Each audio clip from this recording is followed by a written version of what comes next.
All right, we're just about at 2 o'clock Central Time. So I want to welcome everyone to this 2020 Election Symposium sponsored by the Elections Research Center at UW-Madison. For those of you who don't know, the Elections Research Center is a nonpartisan research institute at the University of Wisconsin in Madison designed to create and share cutting-edge research on elections in the US and around the world. We are delighted to have together an all-star group of faculty from around the country and our own university here to have a look at what happened during this really exceptional 2020 presidential election and other elections that were on the ballot as well. I'm looking forward to actually learning a lot today from this group. We would normally have done this in Madison and would have had a nice time together. But actually this format is going to allow us to reach a wider audience than we would have otherwise.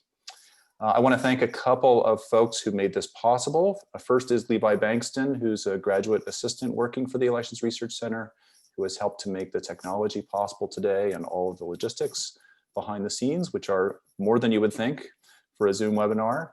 And also Wisconsin Eye, which is our public affairs broadcasting network here in Wisconsin, which is covering this, recording it, and streaming it live. So thanks to them for being part of it. We are also recording the event and we'll make it available to anyone who'd like to see it afterwards.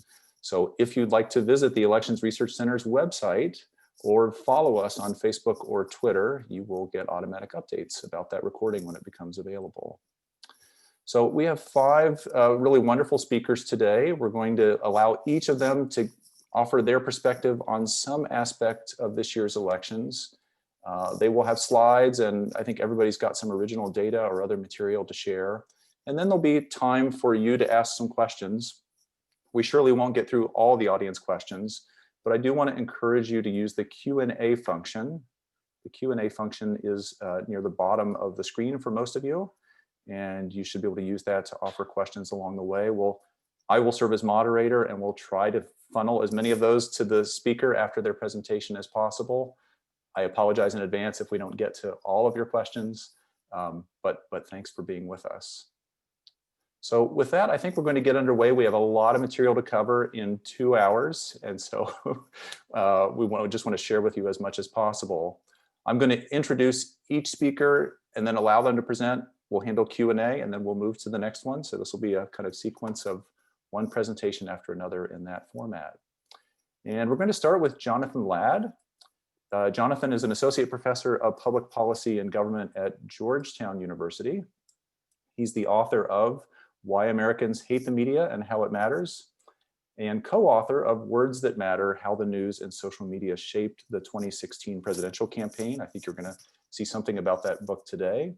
He's also the author or co-author of numerous scholarly articles on various aspects of elections in the media, including studies on the gender gap, on the effects of partisan media, on public anxiety about elections and politics and voter decision-making.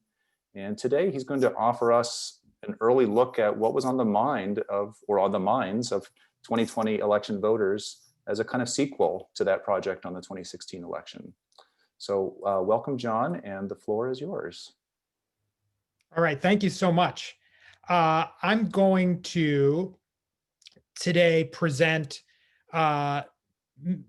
a comparison of 2016 and this year, 2020, with a little more in-depth emphasis on what happened this year for obvious reasons. All right, so you can see me. There we go. So I'm here I feel like I'm here representing a larger group, which and this team humbles me regularly. I feel like only a very small part of this team that we worked on 2016 and we're working again on 2020, and that includes people at Georgetown and at Michigan. So it's Letitia Bodie, Sharon Bodock, me, Josh Pasek, Lisa Singh, Stuart Soroka, and Mike Traugott. And so what I want to do today is think about, what happened during these 2 Trump elections. And what did people hear during these fairly wild affairs? So in the broader project, we try to collect and analyze text, both what's in the media and what's in conventional media and on social media, and then what people actually heard, what broke through to the public. And to measure what broke through, we in both years have included open-ended survey responses throughout the whole campaign. So I'm not going to present the whole project today. Most of what I'm going to present is from the surveys themselves. Part of the project, we've also collected conventional media and social media data, but I'm going to focus on the survey responses and the survey response today. Okay, so we have a book about the 2016 campaign. Very brief plug. This is what it looks like. Please buy it if you're interested. But now let's talk about 2020. And I should acknowledge that this project, both years, is supported by, we have a grant from the National Science Foundation, which is from their Convergence program, which is this, the idea is this project is supposed to converge the knowledge from computer science and the social sciences. So these are grants where different disciplines converge. And the data center at University of Michigan, MIDAS, Michigan Institute for Data Science, and the Analogous Institute at Georgetown, what we call the Massive Data Institute, both gave grants to support this project in both cycles. Okay, so now today what I'm going to mainly focus on is some of the survey data from both campaigns, right? So in 16, the survey is slightly different, except the survey question is the same. In 16, we had a daily rolling cross section where we interviewed 500 people every day. And so then you can break it down to the day, anytime, any way you want. And that was a partnership with Gallup. What we're asking is this open-ended question, which says, what specifically do you recall reading, hearing, or seeing about the candidate in the last several days? And we asked that about Hillary Clinton. We asked that about Donald Trump throughout the campaign. And so we have open-ended answers. What do you hear about Hillary Clinton? What do you hear about Donald Trump? We did use the same question this year. It's a lot of resources. So this year, for a variety of reasons I can explain, but I'll leave that to the Q&A. We don't have a daily rolling cross section. We have weekly samples this year, 1,000 people every week. But it's again from the second week in July through the week of the election day. All that means is you can't analyze this at a time period smaller than the week, right? Because we're only drawing fresh samples by the week, where in 16 we were drawing fresh daily samples for reasons that I think are obvious to survey researchers, but I can explain and also in the Q&A if you want me to talk more about. But we have 1,000 people every week, and it's a phone sample, as in 16, cell phone and landlines. Okay, so what did we find? I'm going to talk about what words people reported hearing during the campaign about the candidates and what topics. So we break down frequent words and frequent topics. Okay, so in 16, our data got a lot of publicity, and Hillary Clinton put it in her book. This was a word cloud we created about halfway through the campaign in September. And she noticed that email was by far the most frequently mentioned thing people said they had heard about her. And that's what you'll see. And so I'll leave it to others to conclude whether that affected her loss. She certainly believes so, that really hurt her campaign. But let me dive more into, she put this one word cloud in her book. Let me show you, present it in a little more detail here. So this we found in 16, and then I'm going to go to 20. So this are the most frequent words each week of the campaign. This is the most frequent and so the first one is when we report what people reported hearing about Donald Trump. And what I want to point out is just that you see the topic cycle in and out. Right? There's a period when he's talking about the judges of Mexican ancestry who's biased against him. When you get Mexico as a frequent topic, when the debate happens, when the week of the Access Hollywood tape breaking, woman is a very frequent topic mentioned, et cetera, et cetera. But different topics by week cycle in and out, and overall, people are talking less about it. Just report fewer topics and fewer words at the end, the last couple weeks. This just showed you the most frequent words, but not only are the most frequent words less mentioned, but just there are less said about him, people hearing less about him in general. You see a very different thing with Hillary Clinton. So if I go Hillary Clinton, most frequent words by week in 16, right? So email is the most frequently mentioned thing people heard about her in almost every week, except the second week of September when she fainted at the September 11th event, and health was by far the most frequently mentioned thing. And the last 2 weeks after the Comey letter, you see a surge in people mentioning email, FBI investigation, which doesn't totally go away at the end, right? So let's look at oh, this should say 16. Sorry, this should say 16. This is 16. Let's go to 20 now. This is the same thing by week for Donald Trump. What's the first one? What did people say they heard about Donald Trump every week? And again, people heard about coronavirus. I'm going to point, and the biggest is the week he got it, the beginning of right after the beginning of October. I believe that's the big week. Hospital. The week he went to the hospital, got it and went to the hospital. Yeah. But it's the biggest thing people mention every week, except a few ones, like the week of Kenosha, but people aren't mentioning much about him at all. And the week Ruth Bader Ginsburg dies, and they mention Supreme Court. But it haunts him, kind of like email haunted Hillary. But I think there's one difference that I'm going to get to in the end in the way people handled both of these stories, even though this was frequent in the way that Clinton's email story was frequent. If we go to things people mentioned hearing about Joe Biden, there isn't much. I mean, there just is not a theme that comes back and back. When there was debate, people just said, "I saw him at the debate." I saw him in the debate, election, coronavirus, essentially.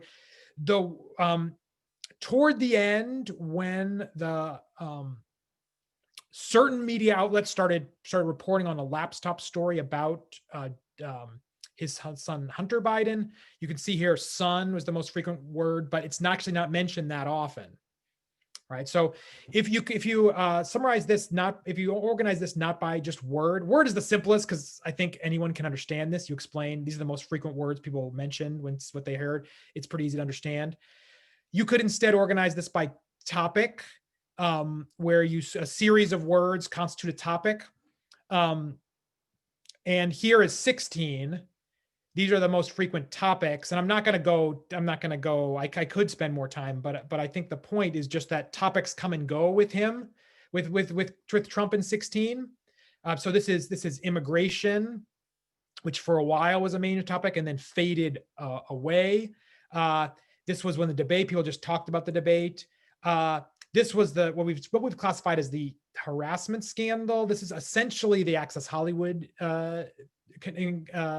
scandal, but then it fades, and all these things fade toward the end. And then contrast this with what people heard about Hillary Clinton, where the red is the email topic, and it just almost never goes away. It's briefly overwhelmed by Clinton health issues. That's green. Red is email. Green is Clinton health issues. Clearly, there's a lot going on here, but the takeaway, I think, should be that email was the most frequent topic over the course of the whole campaign. It doesn't go away. It comes back big time. That's a technical social science term. It comes back big time at the end when the Comey letter hits at the end of October and doesn't totally fade away. If I go and instead look at this year, so this year, I apologize. So one thing I apologize, we haven't had time to put these graphs in perfectly the same format. So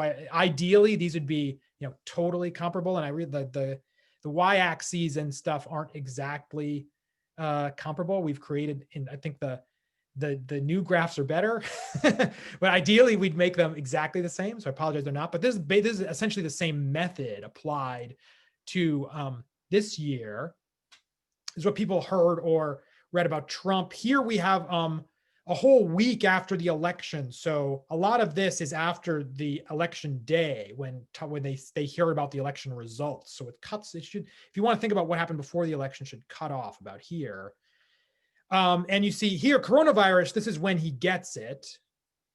right here when it becomes a lot bigger, but coronavirus is something they're hearing about Trump all year. And you contrast this to the topics people are mentioning they're hearing about Joe Biden, and it's just there is no dominant topic. I mean, they hear about things related to coronavirus related words, but there's a variety of things. Him picking his vice president related things. There's a brief period at the end of August where it's a topic words related to Black Lives Matter or racism or police reform that we've classified, but it comes and goes. There's the topic which we've labeled controversies because it was a lot of things, but the Hunter Biden laptop thing would go into this dark yellow over here. But the thing I want to point is that in contrast to Clinton in 2016 and Trump this year, there is no one topic that dominates all the others, just like there's no one word that kind of dominates all the others. Okay, so positive, negative sentiment. One thing I want to say about, we can classify everything that people are saying according to whether it's a positive word or a negative word by a sentiment dictionary, and like, what are they saying? They're hearing positive things or negative things about the candidates. Again, so one apology I'll make is the 16 graphs and the 20 graphs aren't perfectly comparable. So, but I just want to make a few points. I have both. So this is the 16 graph. And I want to point out just that the words people are saying they're hearing about Trump and the words people saying they're hearing about Clinton during the whole campaign are net negative. The scale it's the log of the total, the log of one minus the log of the other. So the scale isn't as totally interpretable as I'd like. But the point is that what people are hearing is negative information in net about both candidates through almost the whole campaign. That's not what we actually saw this year. I agree. I apologize that the format of the graphs is not the same format. The new ones are better. So this is the sentiment of news about Biden in blue, sentiment of news about Trump in red, and they're just close to zero. Like they're close to a net zero of both. After the election day, news about Biden gets more positive, news about Trump gets more negative, but they're close to zero. News about people are hearing about Biden is a little net positive. So it's not like 16 when an average, both candidates, people reported hearing negative information about them. Here, there's not really net negative, only a slightly net negative about Trump. If we analyze just the positive and negative sentiment of what people are hearing about both candidates, you do find partisan differences and motivated reasoning. So here, this is what Democratic respondents are saying, and they report hearing positive things about Biden and negative things about Trump. If I just, what did you hear? And then the positive, negative sentiment of those words using a sentiment dictionary, right? So Democrats are hearing positive things about Biden, negative things about Trump. Republicans are hearing positive things about Trump, negative things about Biden. And independents, there's kind of in the middle, it flip-flops back and forth here. There's independents, they're hearing reporting slightly more positive things about Biden, but it's close to zero. All right, last slide. Last slide, okay? So what seems to be different about this year than 16, one big difference is, unlike the email story, we really get a lot of I don't want to have a sort of a valence to it too much, but there's partisan rationalization to deal with coronavirus. So what you got a lot of Democrats here saying they hear about coronavirus and it's bad for Trump, but by the heat of the campaign, Republicans were a lot of people were reporting hearing about coronavirus and it's good for Trump. Like after Trump gets COVID, people are saying, talking about how we all related to, Trump beat COVID. He's doing well because he overcame COVID. COVID, he's handling COVID well. So supporters of Trump mentioned coronavirus as a positive for Trump. So this is my last figure, and Stuart Soroka deserves credit for this figure. This is a cool. So what this is, stay with me. What this is whether it's the impact of how much you reported hearing about the COVID-19 topic on how positive your overall reports were. So it's the relationship between how much you talk about coronavirus to how positive your sentiment was, you hear about Trump. So if you talk a lot about coronavirus, but overall your comments about Trump were positive, it's a positive, right? If you talk about coronavirus more and but you report mostly negative things about Trump, it's negative. So this is, among all people who reported what they heard about Trump, was talking about coronavirus correlated with saying positive things about Trump. And here, among Democrats, the more they talked about COVID, the more they're saying negative things about Trump.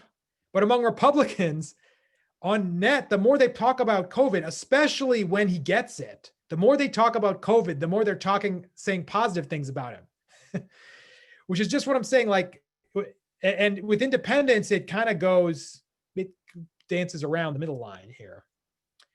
Sometimes it's net negative, sometimes it's net positive. But in 2016, Democrats mostly didn't talk a lot about the email story. This year, Republicans talked about COVID and said positive things about Trump, about he's handling it, he conquered it, he's immune, et cetera, et cetera. So clearly this was a less favorable electoral environment because he lost this time and he won last time. But the COVID story was different than email. And part of it was that everyone talked about it, and it was incorporated into part of people's partisan thinking in terms of how it favored whichever candidate they were already favoring. So thank you, and I'll leave it at that. Thank you, Jonathan. Fascinating stuff. We're already getting some questions in the Q&A, so I want to encourage other folks who have questions to type your queries there, and that includes other panelists. If you have questions for Jonathan, try to take as many of those as possible.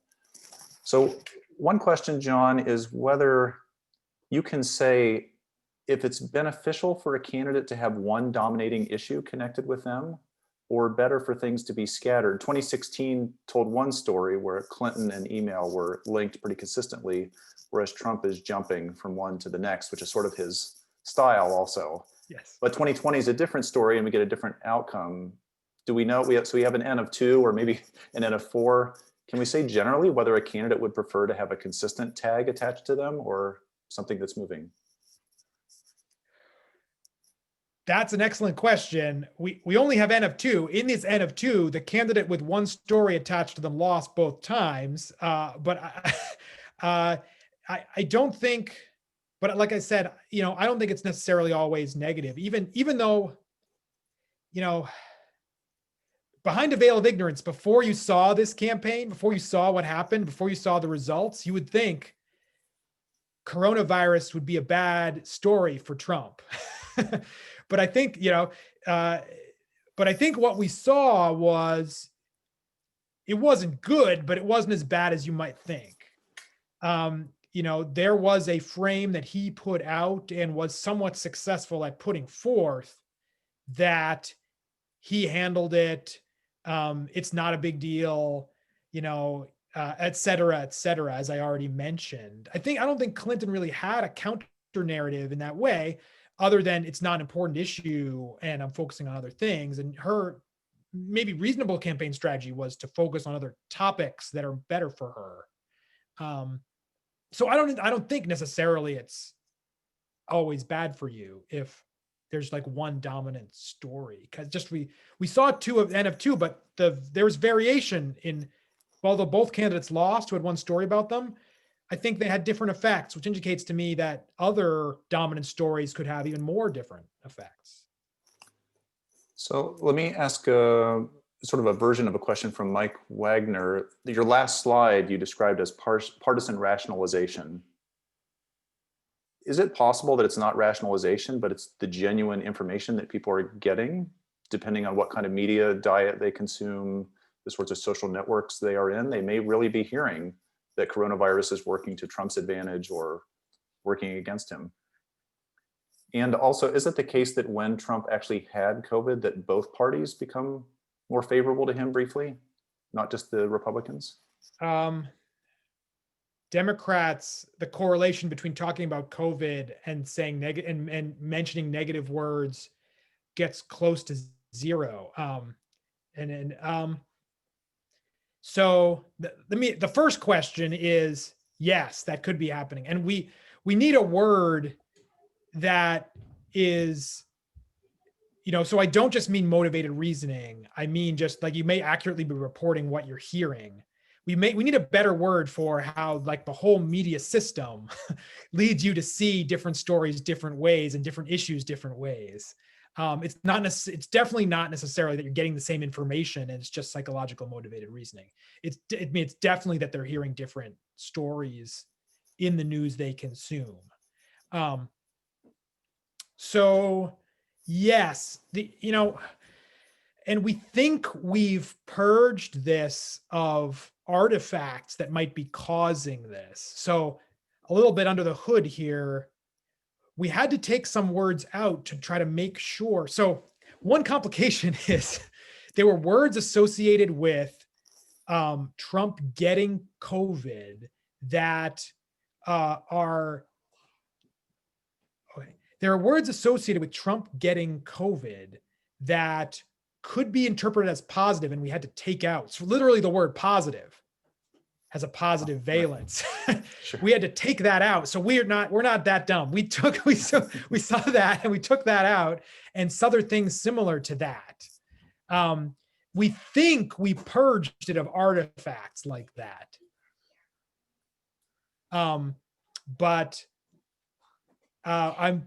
We will continue to check. We think it's just that, they reported like he got out of the hospital, he went to the hospital, got out of the hospital, other things like that.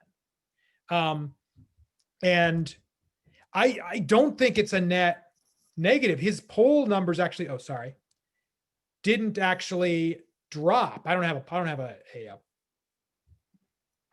a horse race slide here, but he doesn't, dip during that period. Right. It's not clear, it may have hardened the views of those who were against him, but it didn't really. Yeah. So we got a couple questions about the representativeness of the sample, concerns about surveys generally in 2020 missing the mark and in 2016.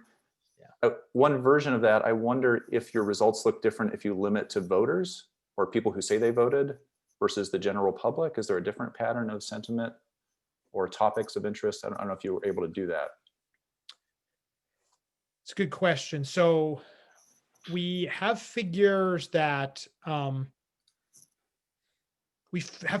broken down a lot of different ways. I don't have you saw I have extra slides. That's one thing I don't have in extra slides, although we have.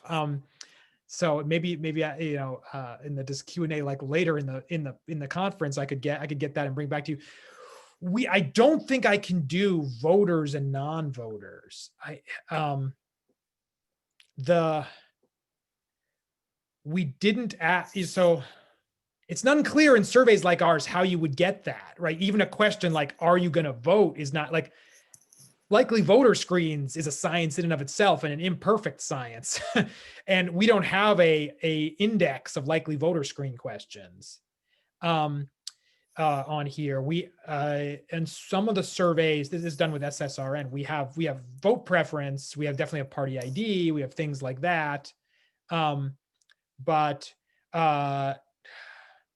it's tricky. It's not obvious how you would figure out who's a voter and who's a not voter for sure in surveys every week through July and August and September. And unfortunately, we don't even have like a standard like Gallup had. Gallup had a 3 or 4 question likely voter model that they used to use for a long time, and there are modern versions of that. And it's not voter validated, so we don't have like where they voted in the past, which is the best indicator. So I'm not sure that's possible. In general, the question of survey accuracy, I think there's an issue. I think it does seem from the polling averages that whatever polling error and polling bias there was, I have no reason to think it wasn't constant throughout the campaign. Not that it changed. So I think variation you can look at. It looks like it was, and it looks like the polling bias was bigger than 16 when it was national polling bias was about a little over 2 percentage points. It looks like it's more 3.5 to 4 points nationally. Looks like it was bigger. I think I have no reason to think it wasn't the same all year though, that we were looking at numbers that were off that same amount. Yeah.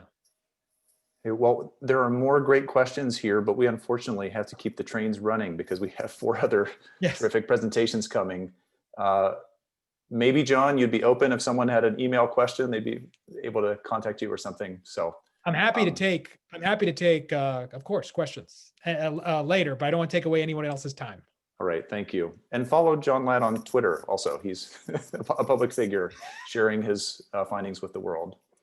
Okay, we're gonna move ahead to our next presenter, who is Professor Michael Wagner.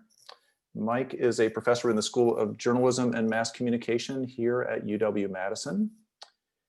He'll be sharing with us today a study of surveys in 6 swing states, I believe, looking at how media environments shape people's vote choices and their attitudes about the voting system.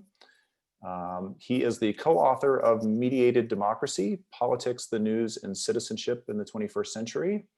Also the co-author of Political Behavior of the American Electorate, a textbook which I have used in class, and author of many other publications, articles, book chapters, and so on issues related to contentious politics, journalism practices and public opinion, ideological heterogeneity, and other topics.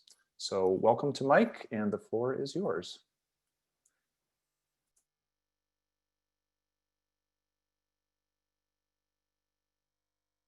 And you are muted.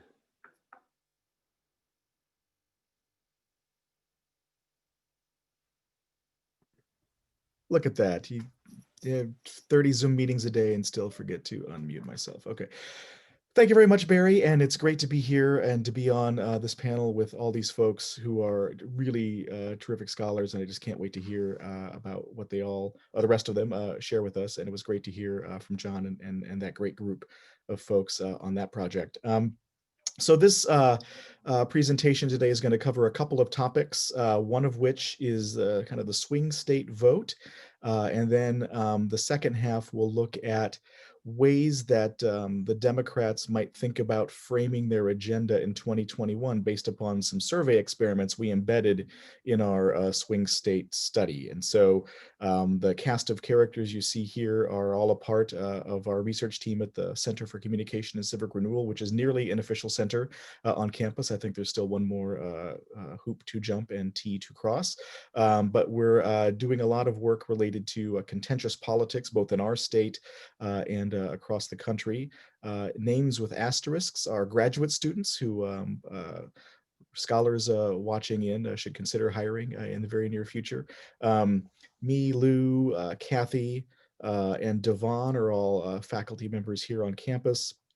Carrie Hughes is a graduate of ours who's a postdoc at Cardiff. Jordan Foley is a graduate who's a professor at Washington State. Josephine Lakido, now a graduate of ours, a professor at Texas. And we've all been working on this project for a number of years.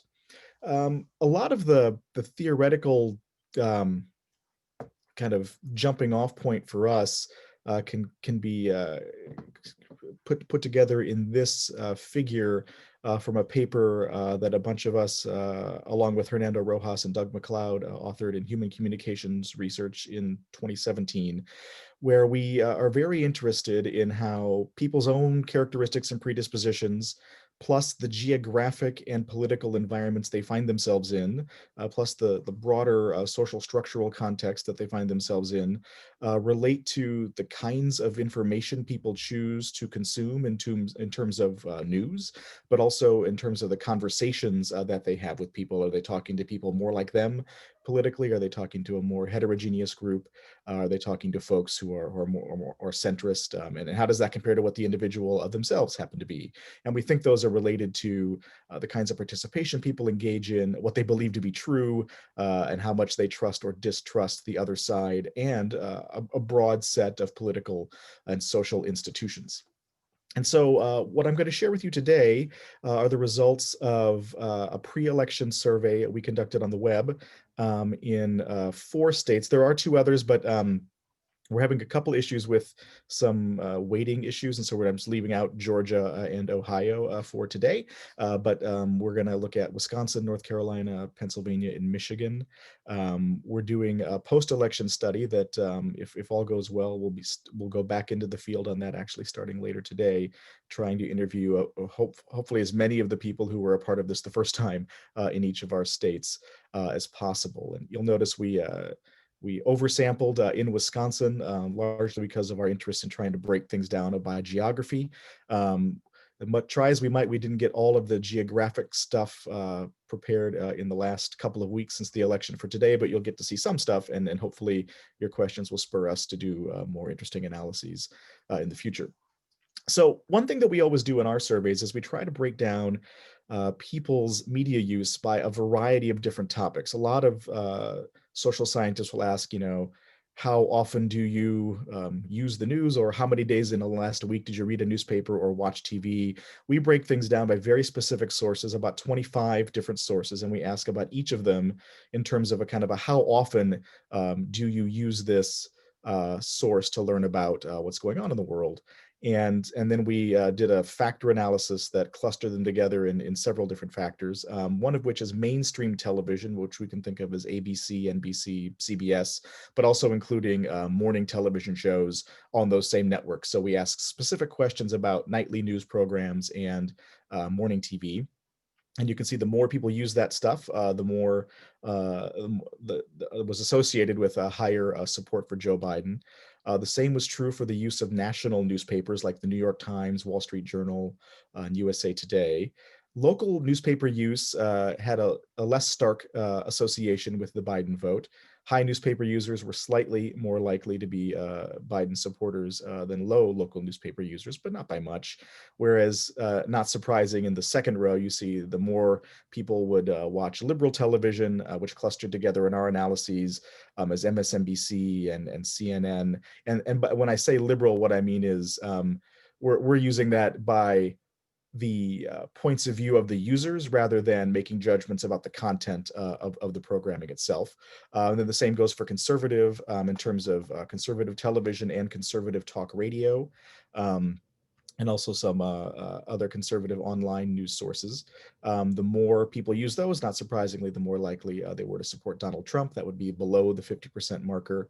People who liked news satire programming, like John Oliver's show, for example, or The Daily Show, more likely to be supporting Joe Biden. Online use looks quite a bit like television use for both conservatives and liberals.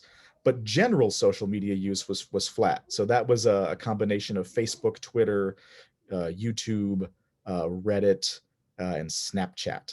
Kind of bringing all of those together, we saw kind of just a flat overall relationship.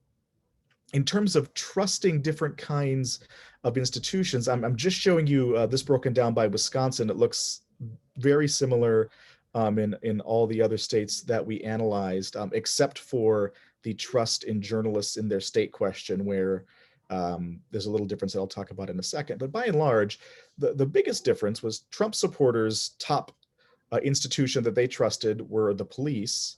The top institution for Biden supporters was their local television news station.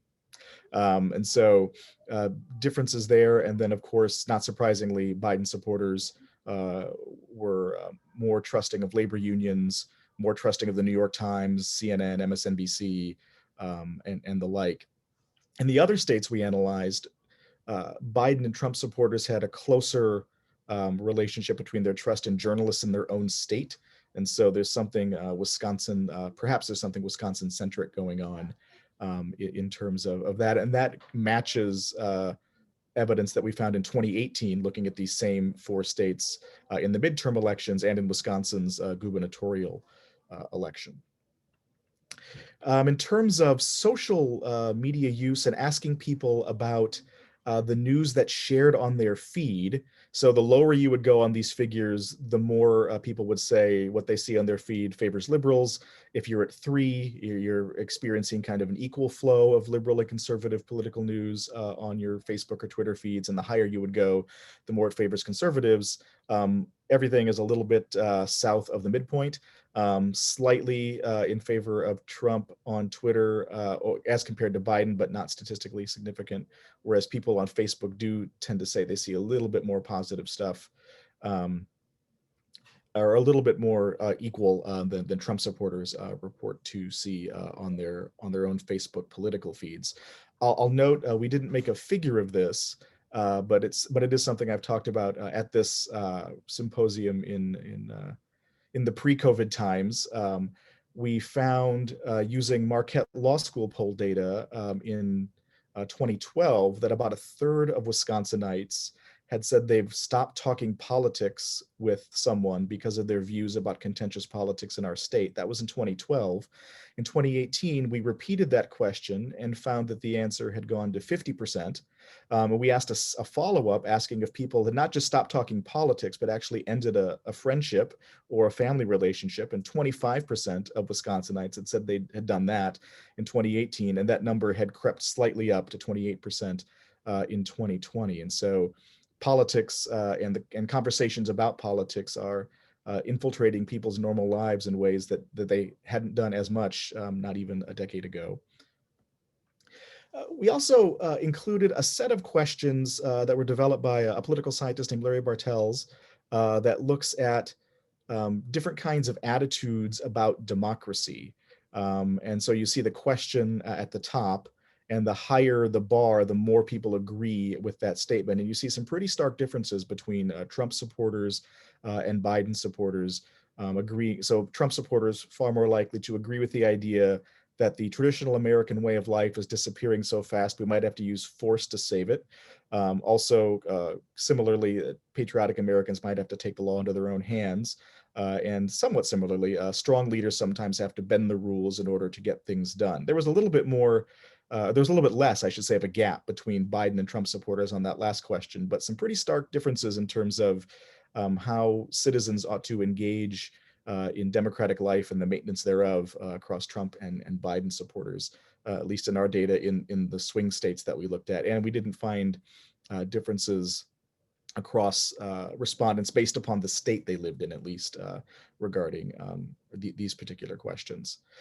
For the Wisconsinites in the audience, you know about the Foxconn plant that has not really come to pass, where the state government promised a lot of tax credits to the Foxconn Corporation to build a plant. What's happening there doesn't quite seem to have come to what was initially promised by President Trump and Governor Walker when they made various announcements about it. So we've been asking in our surveys whether people think the Foxconn plant will provide as much of the benefit that was promised, and we kind of lay that out in the text of our question, or more, or whether the state's paying more than the plant is worth. Not surprisingly, Biden supporters are pretty critical of that. This question had a similar distribution in terms of Tony Evers and Scott Walker supporters in the 2018 governor's race. We also asked people about their voting method. And so not quite half of our respondents had already voted when we talked to them online in October. And those who had voted by mail, which was the largest group, were strong Biden supporters. The people who dropped things off at the ballot box or voted early in person were not very large groups, but they were also strongly for President-elect Biden. And the NA category here are people who were absolutely certain they were going to vote, but had not yet done so. They were slightly in favor of Trump. And that was the larger group overall. So keep in mind the size of the bar here is about their likelihood of supporting Biden, not how big the group is more generally. But we certainly see voting method being something that at least seems associated with the candidate that people ended up preferring, which isn't terribly surprising given the different messaging that each of the two candidates at the top of the ticket were giving about these different methods. to prove to you we ran a model, there it is, but it's too hard to read. I'm going to walk through just a couple of quick of the strongest predictors just of the Biden vote. So not surprisingly, Republicans voted for Donald Trump. Democrats tended to vote for Joe Biden. Use of conservative television and radio was strongly associated with the Trump vote. Liberal TV use and online use for Biden. Social media use was a slight advantage for Trump, satire for Biden. And then we asked a bunch of different issue questions, one of which was about one of the false conspiracy theories from the conspiracy entity QAnon. The question we asked specifically about was whether elites and liberals were grooming children to be victims of pedophilia, which is a major false rumor that spreads in the QAnon world. Plenty of people are willing to believe that, and those who do were more likely to vote for Donald Trump. Those who supported legal abortion, not surprisingly, in favor of Biden. Support for the Black Lives Matter movement associated with Biden's support for a mask mandate from the government, whether at the state or federal level, were supportive of Biden. That those anti-democratic sentiment questions, those were related to Trump support, and those who were white also were more likely to support Trump. So that's kind of the overview of election choice. With the last 5.5 minutes, or 5 minutes, I guess I have here, I want to talk about some survey experiments we did to try to understand how the way that different controversial issues are framed influence support for those issues. And so we were really curious about the support of goals of the Black Lives Matter movement. And so we did an experiment where we varied whether we called the Black Lives Matter movement a movement or protests. That difference in framing didn't affect anything. So I'm not going to show you those results. They didn't change regardless of whether you called them protests or a movement. We didn't ask about violence and protests, or perceived violence or reported violence in protests.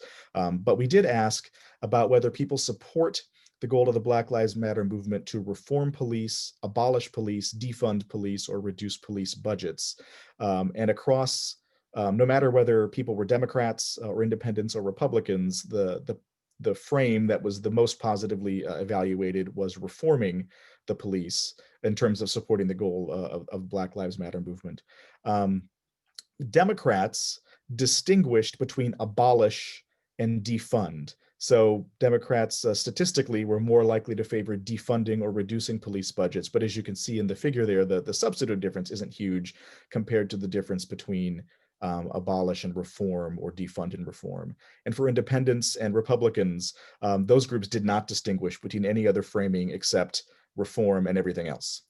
So then we thought, well, maybe it's the case, and the argument many progressive Democrats in the House caucus make is that Democrats who live in highly liberal areas are supportive of maybe the more extreme way of framing these issues.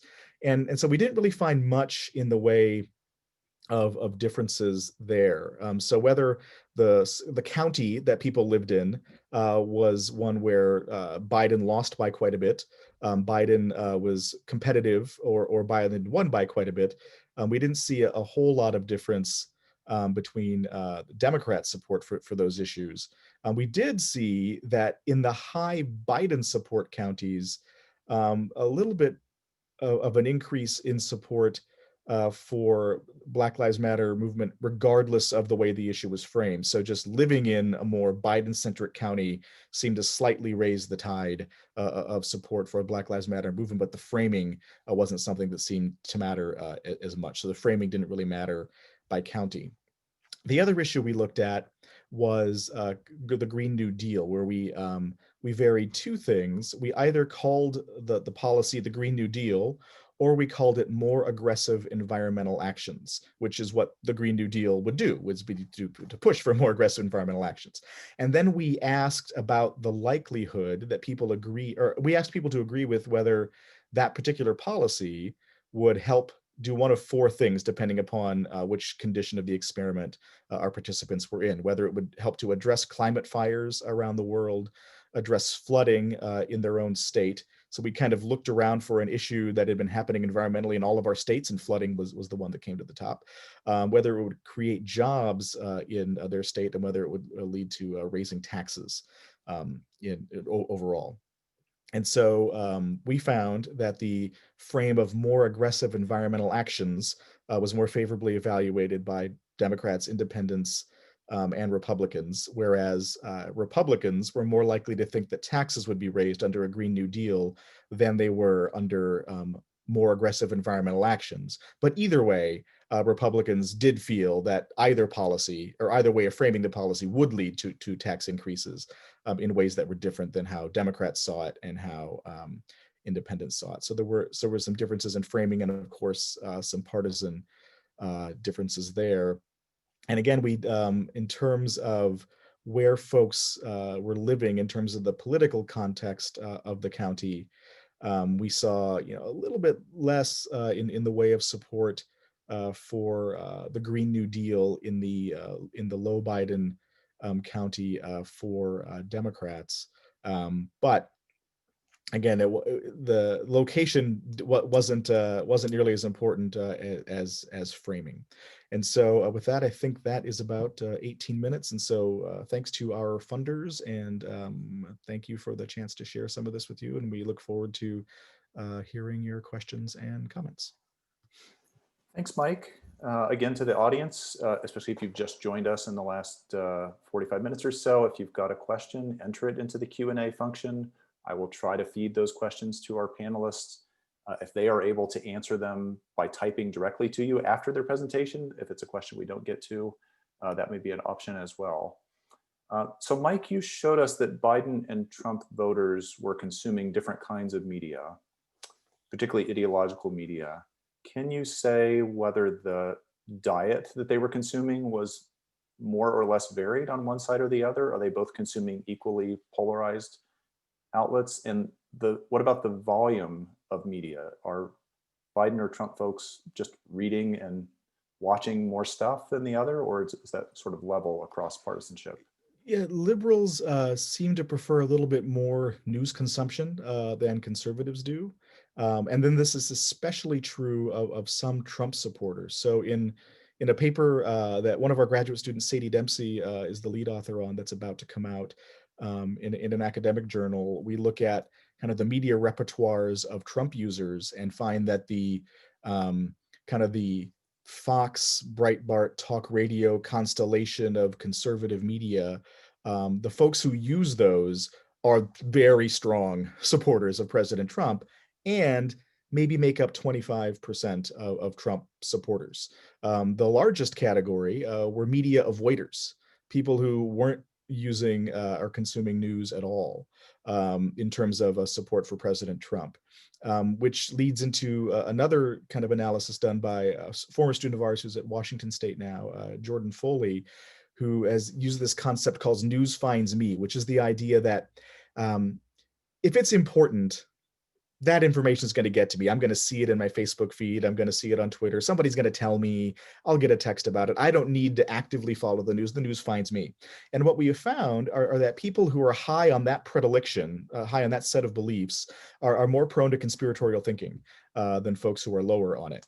And so there are some differences both in terms of the volume of media use and in terms of how people who don't use the news begin thinking about different kinds of political issues. And then to the other point about content, one thing that we've been working on that tries to integrate actual content on Twitter. So here we're just looking at what people say they do. When we look at the actual things people are talking about on social media, which we are able to best measure on Twitter, we're finding that there's an asymmetry in the conservatives who are talking politics about immigration, healthcare, and the economy, which are the issues we've been looking at on Twitter, are finding the words and phrases they use being reflected more in a lot of mainstream news coverage and a lot of conservative news coverage. And so there's a little bit of an asymmetry in how their message is more reflected in the news ecology than liberal messaging. Although there also are stronger relationships between quote unquote liberal sources and quote unquote mainstream sources. Liberals might say, or conservatives might interpret that as, aha, the liberal sources or the mainstream ones are just as liberal as the liberal ones, and that's evidence that there's a media bias. And liberals might say that liberals prefer to hear a wider range of views and enjoy the give and take more, and so it's not surprising that those things go together. And we're agnostic about which of those things, if either, are true, but we're seeing some of that reflected in our data. So there are a couple questions here, as there were with John's presentation, about the representativeness of our samples, Sure. especially when there are phone interviews being done. Are your news avoiders also survey avoiders? Are they hard to find? And do you find that Trump and Biden voters require more callbacks or more effort to reach? So, Do you know anything about that? these were web-based surveys, so I can't speak to that issue about callbacks. I can say that our surveys, so the firm that did our study, or that did our sampling with us, is the same firm that does the Marquette University Law School poll, which, so we picked them because they do lots of phone surveys in Wisconsin. They have a very well developed way of sampling folks in the state, and we wanted to replicate that to the best extent that we could on the web, and then do that in our other swing states as well. And yet, all of the states we analyzed overshot the Biden number. Some by 1 or 2 percentage points. Some, I think, Wisconsin by 4 percentage points. And so it does seem as though either we're having a harder time getting Biden voters, or maybe we got too many people who voted early. And as you saw, the people who hadn't yet voted were more on Trump's side. And so there are definitely issues there in terms of missing the mark on the actual result.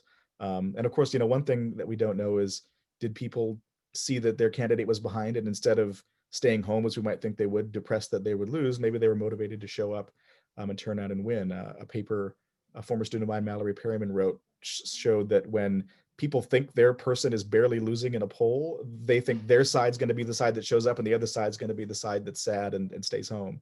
And so the perceptions of poll reporting, we need to learn a lot more about that. And a lot of work other folks have done just shows that we're not great at estimating likelihood as individuals. And so when we see these polls telling us somebody's ahead, or see the aggregated polls in 538, we're not great at understanding that 75% means 25% the other way. So we're not going to ask you to answer for all the polling industry this year. That's a longer conversation. We should probably have another symposium about that topic. But it sounds like you've got some interesting insights there, in particular on Trump's allegation that the pollsters were biased against him by showing leads for Biden that didn't materialize. At least some studies show that those on the losing side or on the trailing side are motivated to vote by being behind, which is what we heard in 2016. Okay, questions continue to come in, and so maybe Mike can address some of those via text while we move on to next presenters. So up third is Rachel Blum. Rachel is an assistant professor of political science at the University of Oklahoma, just moved there this summer. She's the author of a recent book, How the Tea Party Captured the GOP, Insurgent Factions in American Politics. We're going to be hearing some about factions and the Republican Party today. She has authored papers and chapters and articles on party factions, party coalitions, status threat, and foreign policy opinions. And today is going to offer us a look at where the Tea Party stands in Trump's Republican Party. Rachel. Well, thank you for having me. I would like to echo everyone else so far and just say that this is fun. It's great to see everyone's faces. It feels almost normal. So today I'm going to talk to you all about some research I've been doing that rounds out my book project. And this is essentially going to be focused on the GOP only. So explaining what happened with the Republican Party in the last 2 election cycles and what it means. So there's consensus that Trump is not a traditional Republican candidate. He's not really cut from the cloth of a Ronald Reagan or even a Mitt Romney or a John McCain. And what's more, the Republican Party seems to have more or less fallen in line behind him. They've rallied. And this has been something that's been really difficult to explain. And I've seen a lot of pundits struggling with this narrative following 2020, when it became clear that even though Trump lost, that he didn't lose by a landslide, that a lot of people still did like him, especially his base. So what happened? In other words, is Trump the symptom or the cause?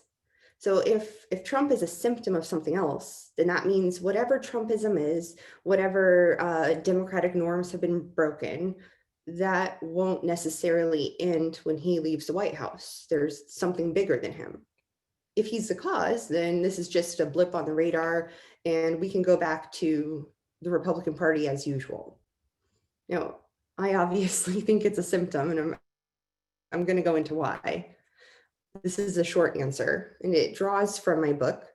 The answer is that there was a faction, the Tea Party, that put a lot of pressure on the Republican coalition. They put pressure on that coalition to renegotiate. And when I say that, I mean to change who was important in the coalition, who's in charge, and what kinds of things the coalition prioritized. So to put this another way, I'm arguing that we can't understand the contemporary Republican Party without understanding the Tea Party, because the contemporary Republican Party is essentially the Tea Party writ large. So I'm going to talk a little bit about factions, mainly because this is a concept that I don't feel like there's a lot of clarity on. So factions and parties, just as a quick background, parties in the US are generally thought of as these big tents. There are 2 of them, and they're supposed to fit pretty much everyone.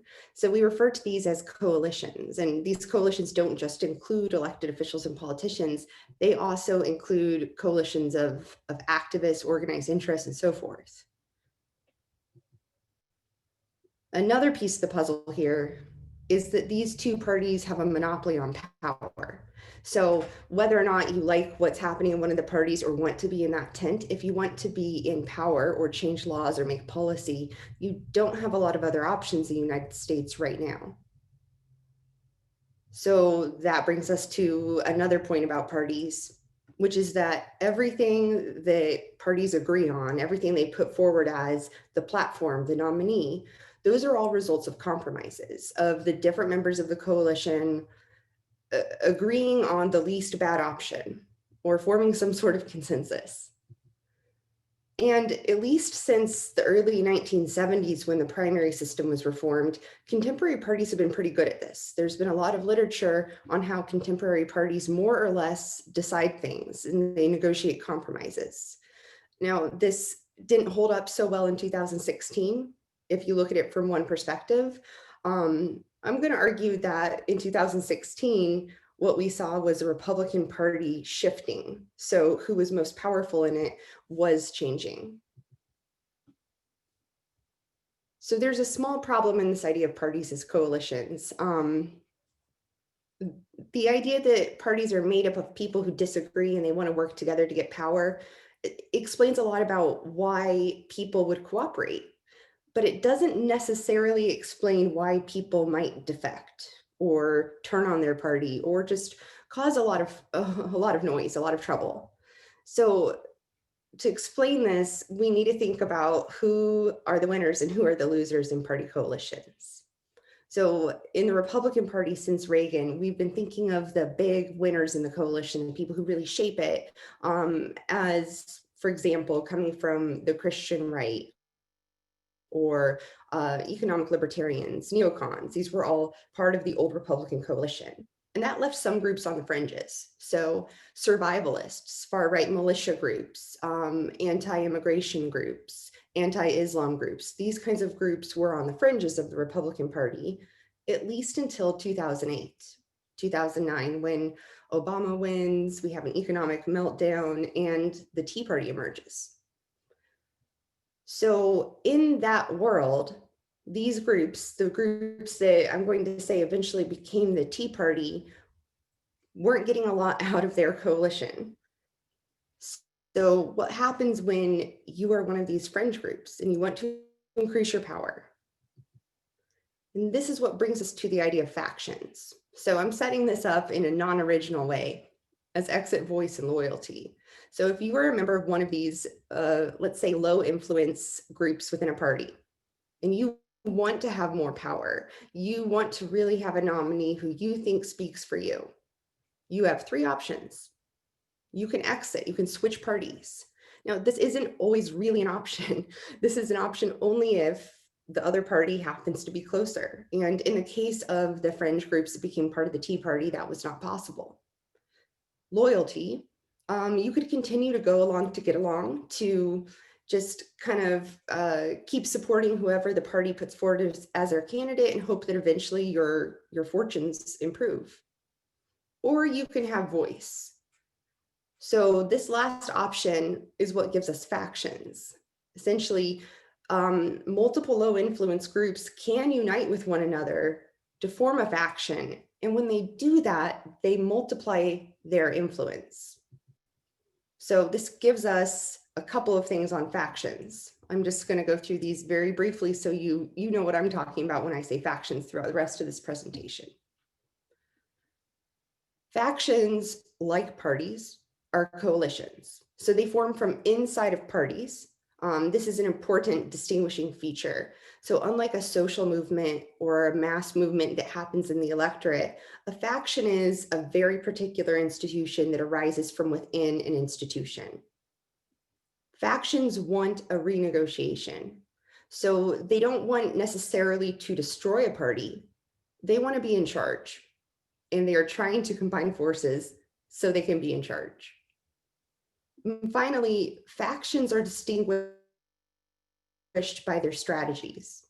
They tend to wage insurgencies on their host parties, and they use things like confrontational scorched earth tactics, so primarying the party's candidates, trying to cause as much trouble as possible for the party. And then sometimes they do it in more practical ways by trying to take over the party's organization and machinery. So let's move on to the fun stuff.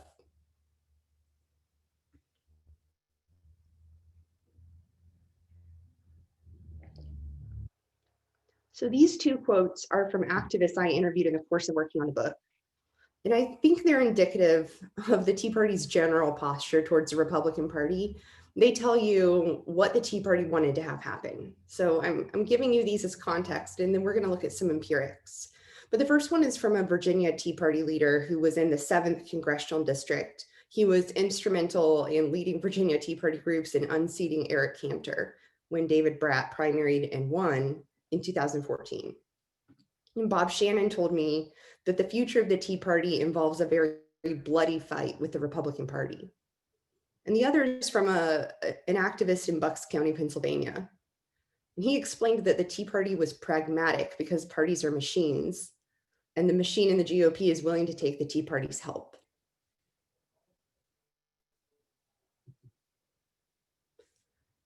So to give you some context on what happened to the Republican Party and how, I'm going to show you a unique data set that I created for the book, and I've spent the last several months fleshing out to make sure it's as comprehensive as possible. This is the first time I've analyzed the revamped data set or anyone's seen it, so yay. This data set has 2,726 local Tea Party groups. These groups let us see a couple of things. They let us see where the Tea Party was, so the breadth of its reach, how a faction was able to achieve influence, even though obviously Tea Party members were a minority of the Republican coalition as a whole. And it will allow us to see a little bit more about who the coalition members were. So who the different groups were that made up this faction that was a coalition within the Republican Party. So this graph here is just a teaser, or this map. It shows you the number of groups across the US. I have not weighted this by population because you can pretty much see that Texas and California had the most groups and are also very populous. But something I want to draw our attention to, and that we'll probably return to in later slides, is what's happening up here in the Rust Belt. And we can also look at Florida, Georgia, North Carolina. So the areas that we were thinking about as swing states, the areas that had the pivot counties, the ones that switched from Obama to Trump. These are all areas where there was a very, very heavy Tea Party presence. So in these cases, in a state like Ohio, there were groups active between 2012 and 2015. So let's look at this a little bit more. So these are just some broad summaries. The Tea Party mobilized throughout the US. There were a minimum of 3 groups. Every state in the US and the District of Columbia all had at least 3 Tea Party groups active. Some states, such as California, had as many as 216 groups active. And the average number of groups per state was 55. If we look at counties, 9 out of 10 US counties contained at least 1 Tea Party group.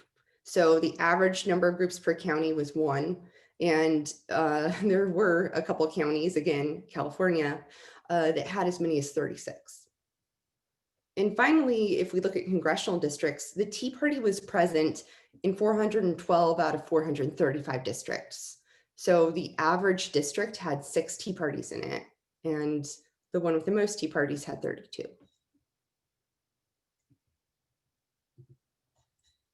So this lets us look at the Tea Party by congressional district or by county.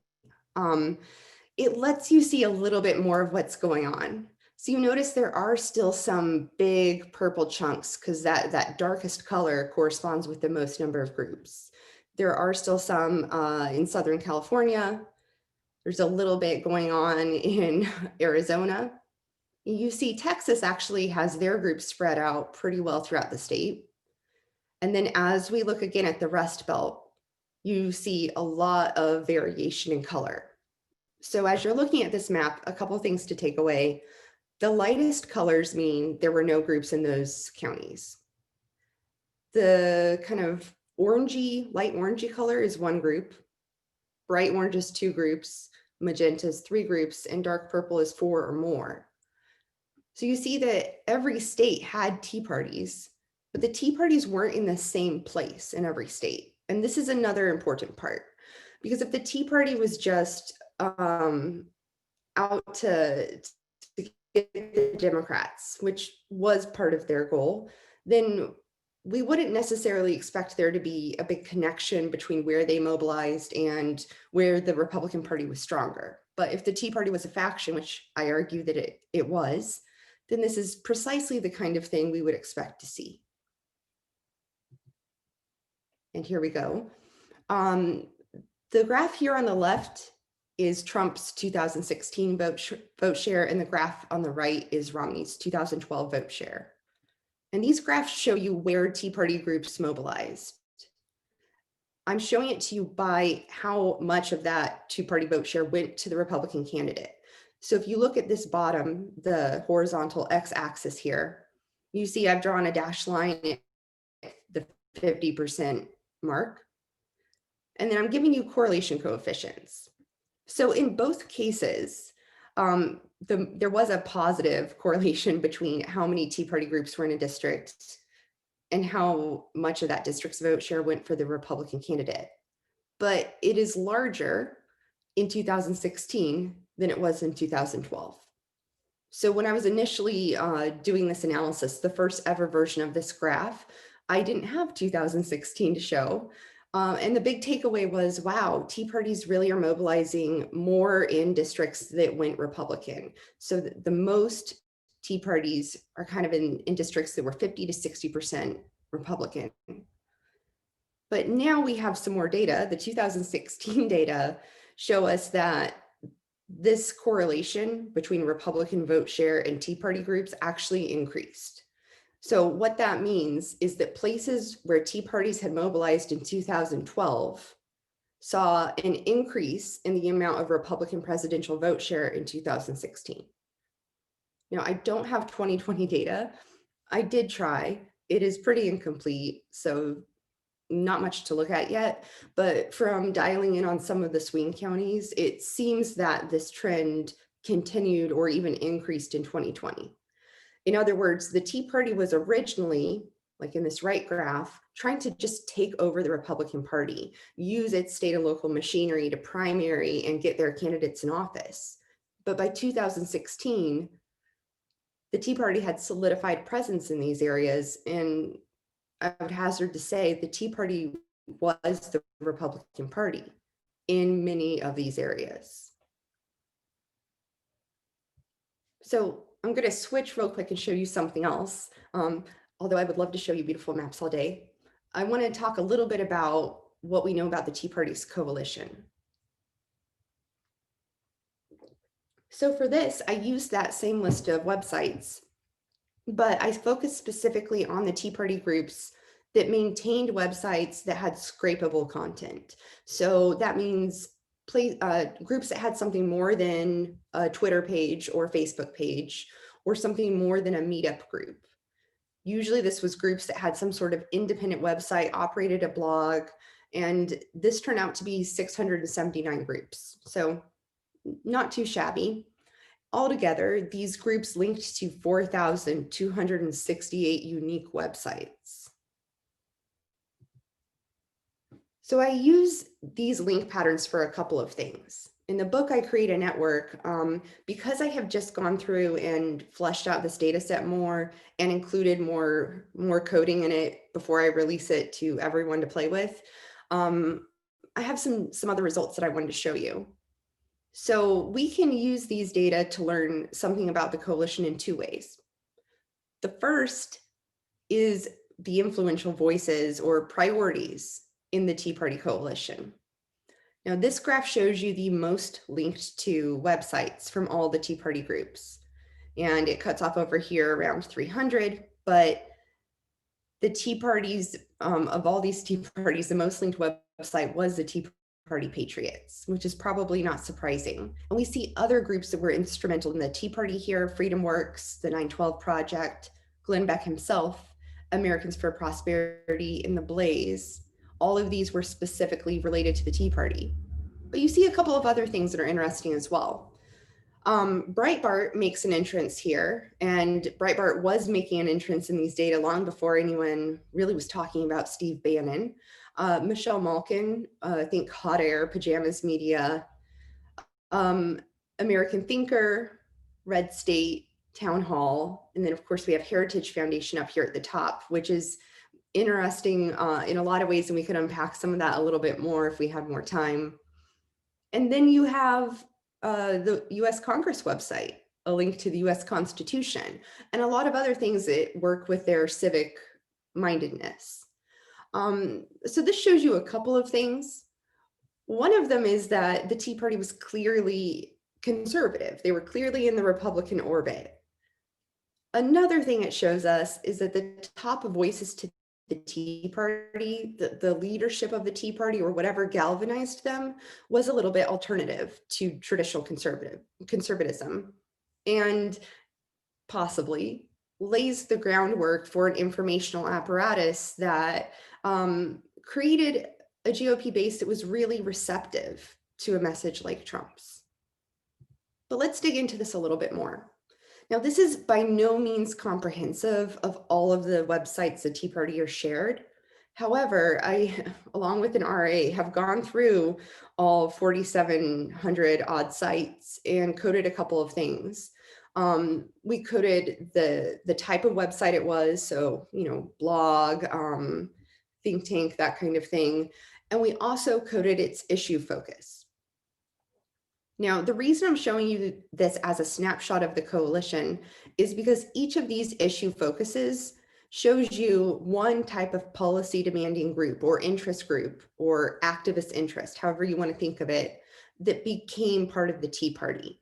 So in other words, the Tea Party didn't just appear out of thin air. There were people who were already part of these other causes, already active in these other ways, but were on the fringe. The Tea Party provides this opportunity for people who were climate deniers, were very active in anti-Islam efforts, were part of tax and property rights organizations, were part of survivalist and prepper groups, and so forth. it provided a way for them to combine forces and in this more structured fashion, take over local and then state and finally national party machinery. And I'm assuming you were perusing this as I was talking, but the largest category here is alt-right. Now, this does not, I took out the Tea Party specific websites because that just overwhelmed everything, because a lot of the Tea Party groups linked to other groups. But alt-right here was any website that combined a couple of things, a conspiracy theoretical approach to news. Usually it would be a blog and not an actual news site, some sort of connection to the far right, an internet-based media approach. And then there were a lot of things that fell under this that involved right-wing nationalism. Later on, I saw a little bit of QAnon's presence, and that was all coded here under alt-right. Free market, this includes anything that was remotely libertarian, Christian, so still part of the Republican coalition, limited government. And then we have a lot of things about American exceptionalism. So think MAGA before MAGA. Climate denial, which was a really big one for the Tea Party. They were convinced Agenda 21, UN Sustainable Development Initiative, meant one world government and was going to destroy the United States. Many were concerned about what they thought was the threat of Sharia law being imposed across the US. There were some people in property rights organizations, a lot of doomsday preppers, some specifically anti-abortion activists, a healthy presence of militia groups. Sovereignty here is this strange subcurrent in the Tea Party and the conservative universe that's calling for a new convention of states to have a new constitutional convention and change all the things they don't like, basically. Zionism did make its way into here. There was also a small but noticeable presence of activists and groups involved in combating kind of drumming up sentiment about voter fraud and combating the mainstream media. And again, keep in mind that all of these data were collected before Trump's candidacy.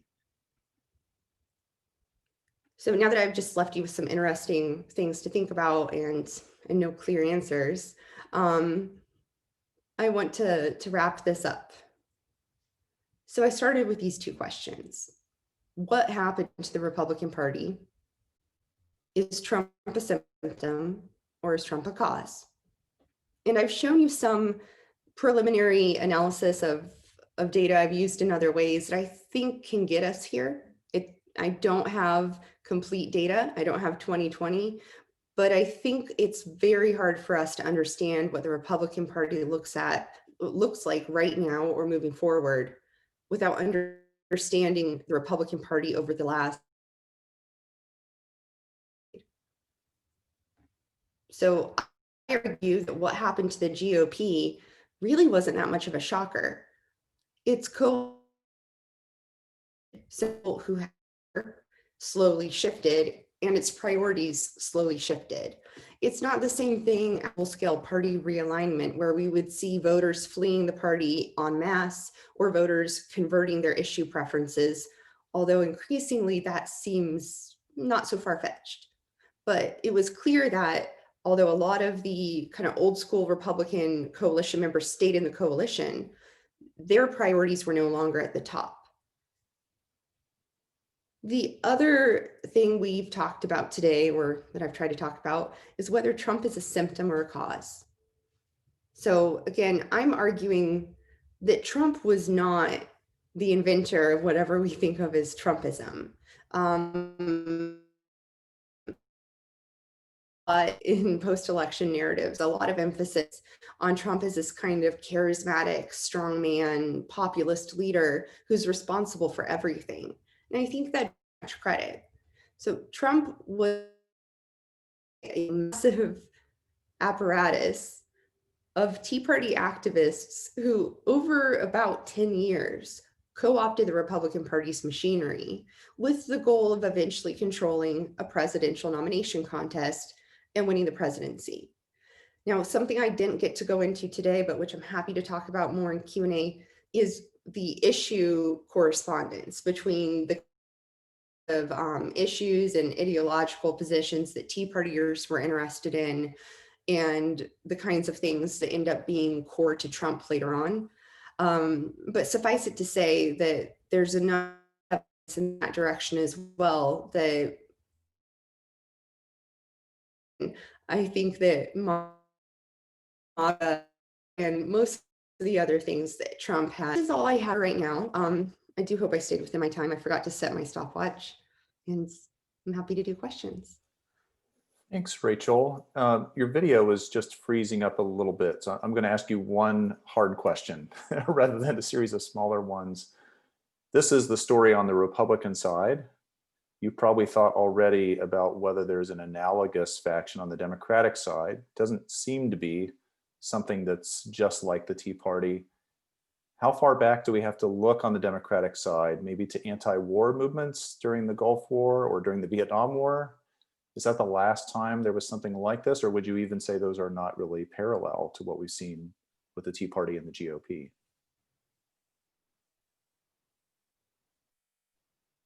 And it looks like you're frozen. I think it's hard to compare the contemporary Democratic Party to, sorry, can you hear me? Yes, keep going.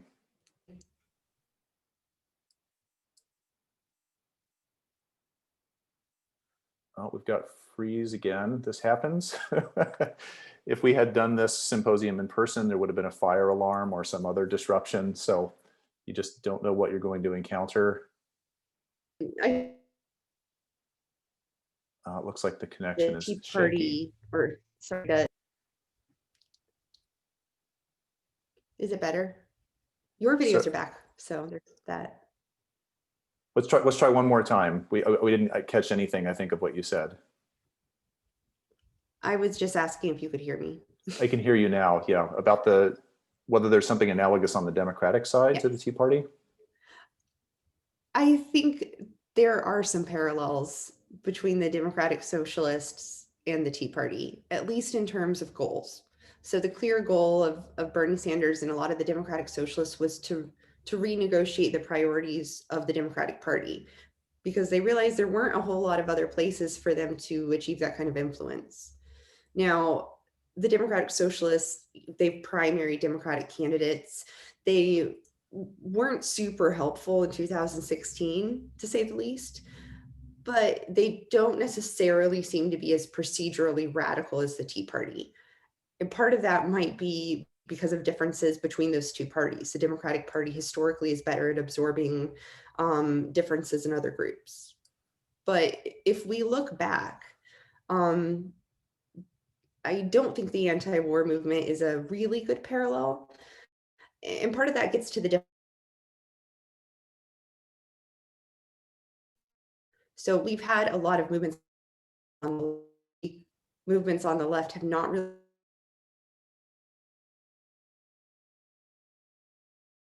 power. And so I'm going to go about this in a very by the book way. Typically, they've made a point of acting outside of the party structure, of engaging kind of mass protest politics instead. I think you'd actually have to go back to the Dixiecrats to see something similar. And of course, we're talking about a different Democratic Party, but we did have a sizable faction that really tried to leverage their influence to keep the party from changing, to kind of keep what they thought was their place in American politics. Super interesting. Thank you. I'm going to let you off the hook and your Wi-Fi off the hook. Thank you for that. But folks, if you do have questions, please put them in the Q&A, and as best we can, Rachel can try to answer those via text by typing responses to you all. So let's move on to Chryl Laird, our next presenter. Chryl is an assistant professor of government and legal studies at Bowdoin College in Maine. She is the co-author of a recent book called Steadfast Democrats: How Social Forces Shape Black Political Behavior. We're going to hear something about that today. She's also the author or co-author of multiple articles and other publications on Black voter engagement, racial group identities, post-racial rhetoric and its effects. And today we'll be having a look, I think, at how Black voters responded, at least with the early look we have in 2020 compared to 2016 and earlier elections. So thank you, Cheryl. Thank you for having me. So I'm gonna go ahead and jump right into sharing my screen with you guys. See if we can get that going here. All right. So, hi everyone, thanks for having me. And so today I'm going to do some discussion about my book and also how that relates directly to the 2020 election. So I entitled this talk, Steadfast Democrats, an Examination of Black Voters and the 2020 election. And specifically, I want to engage in understanding the gender dynamics that are going on, because by far of anything that I have been asked about since this book has come out since February of this year, which was a very well-timed and like serendipitous timing of this book, and also in a strange election season. But that when it came out, and since it's come out, and even now with the exit polls and other polling that's been done, what can we think about and understand about Black men and Black women specifically, and the differences that we observe amongst them? And so we just think about Black individuals broadly construed, what we can see here from these AP VoteCast survey results of the 2020 presidential election. So in the lead up to the election, they were taking data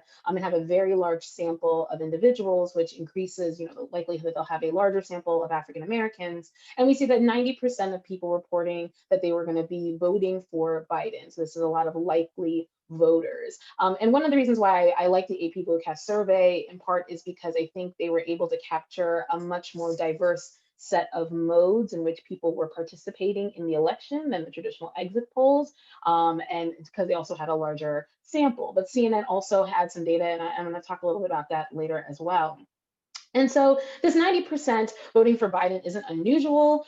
This is kind of consistent with what we've seen in prior trends. And this is a lot of what we spend our time talking about in the book, Steadfast Democrats. And the book is co-authored with Ishmael White, who is now a professor at Princeton University. And we've been working on this project for many years at the point when the book finally had come out, from also our APSR piece that we did initially, just discussing some of these findings. And one of the things that was motivating our investigation of Democratic partisanship is not only because we're seeing such cohesiveness amongst African Americans and how they participate, but really getting into the reasons for why. Why is this occurring? And prior to that, prior to our book, typically the traditional way in which we had argued African Americans were voting, and particularly with the Democratic partisanship, was relying a lot on the measure of linked fate.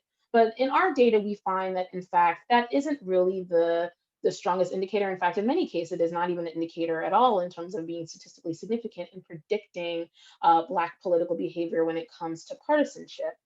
So in the research question that we ask in the book, we ask how Blacks have maintained their Democratic Party unity over the last 50 years. So not only do we see this level of cohesiveness in their participation and loyalty to the Democratic Party, but that it has maintained itself over time. And that this has occurred even in light of various changes and diversity happening within the Black community on dimensions that we think would be salient to why maybe we would see something else happening. And we argue that, well, partly why that doesn't seem to be having as much of an impact as we think is that Black partisanship is maintained through Black social networks. And so to examine this, we thought about a couple things. So initially, we wanted just to think about the idea that, well, one, Black people are not a monolith, right? And this is a GIF from Jordan Peele from Key and Peele, and Jordan Peele standing here talking about Black Republicans at this Black Republican convention. And we are not a monolith is a very true statement. And there is actually a lot of diversity when we look at other indicators in the Black community beyond partisanship. One of them being income differences, right? So if you look at over time in particular, we can see that there is definitely more diversity in the income brackets of household income, looking at some 2016 data from the ANES. We can also see that in terms of ideology, that in fact we see more diversity in ideological leanings amongst African Americans over time. And so again, here, if we think about ideology as being a strong predictor of partisanship, as well as income potentially being something that would be indication of partisanship, why is it that we don't see some of the breaking away then of individuals who would fit profiles that would make them more inclined to potentially move to the Republican Party because of fiscal conservatism or because of ideological leanings, and that doesn't seem to be happening. Like, we still see the maintenance of the Black vote the way that it is. And so in thinking about that, again, I pulled to another show about Black behavior, Black people, and then one of them has a whole episode on this phenomenon. And so this episode of Blackish, that was, I think, called something like Black Elephants in the Room or something like that. But essentially, it takes place in California. We follow around the family of Dre and Bo and their children. And in this episode, Dre's son decided that he wanted to become a Black Republican and join the youth group of Black Republicans at his school. And his father, Dre, here was like, look, you can do anything you want, but you can't be a Black Republican. And in fact, the episode opens up talking about how consistently Black loyalty to the Democratic Party has been over time, and that each person within the family who starts to learn that his son Junior has decided to become a Republican is just baffled by this. Like, Dre's like, we're Black, you can't be a Black Republican. His wife is like, we're liberals, we're progressives, we don't do this. And he's like, but we're Black. And then the grandmother comes in and she's more conservative leaning in her thinking. She's like, I don't really support immigration. I have issues with things when it comes to fiscal conservatism, and that's where I lean. And yet I also don't believe that we should go with the Republican Party. I'm bothered that our grandson is a Democrat. And so he's very assertive about this. And that episode was very lovely in that it encompassed so much of what Ishmael and I are trying to think about in this project.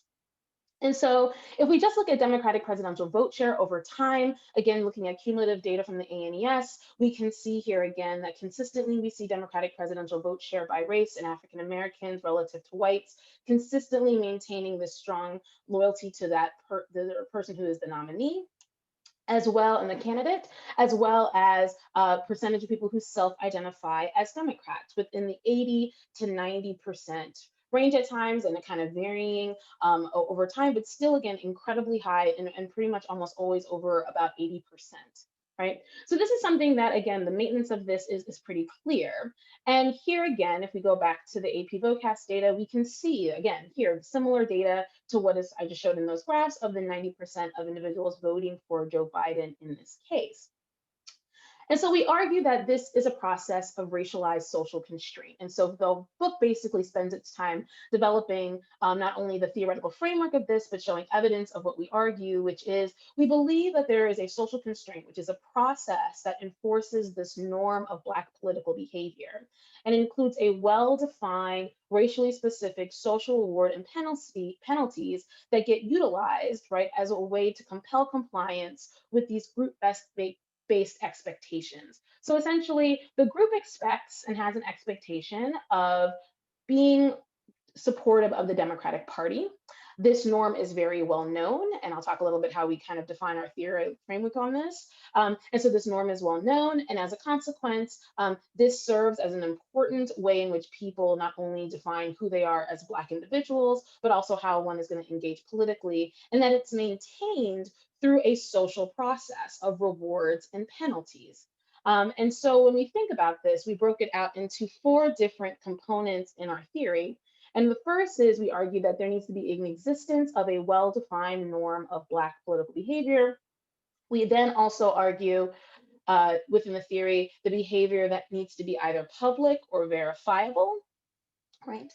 That predominantly or all Black social networks will be an essential part of the ability to employ these racialized social constraints, and that the potential for social sanctions or rewards needs to be clearly known and something that is considered by individuals, right? And so we argue that the well-defined norm of Black political behavior stems a lot out of a long history within the Black community of individuals active in a collective manner to try to achieve group goals, right? And so we go all the way back into the period even of slavery and look at mobilization and organization for trying to help people, for instance, escape a plantation or even slave revolts. We look at the period of Reconstruction when we look at Black voter behavior in that little short window in which they were able to access the franchise, and particularly specifically Black men, and even there then Black women employing their leverage on that franchise, even though they themselves did not have the right to vote. We also think about the civil rights movement and collective action there again, and all of this being very high-risk behavior, and one in which we could easily see how a free rider problem could develop, where individuals would be less inclined to participate in this, and also be able to reap the benefits maybe by not taking some of the risk. And we argue that the racialized social constraint serves as a way to ensure that individuals who may have reasons to defect from some of the expectations of the group are also aware that they will have social costs in doing so, right? And part of that is going to be because of these predominantly all Black social networks, right? That your social ties and who you're connected to is very much defined by your race, right?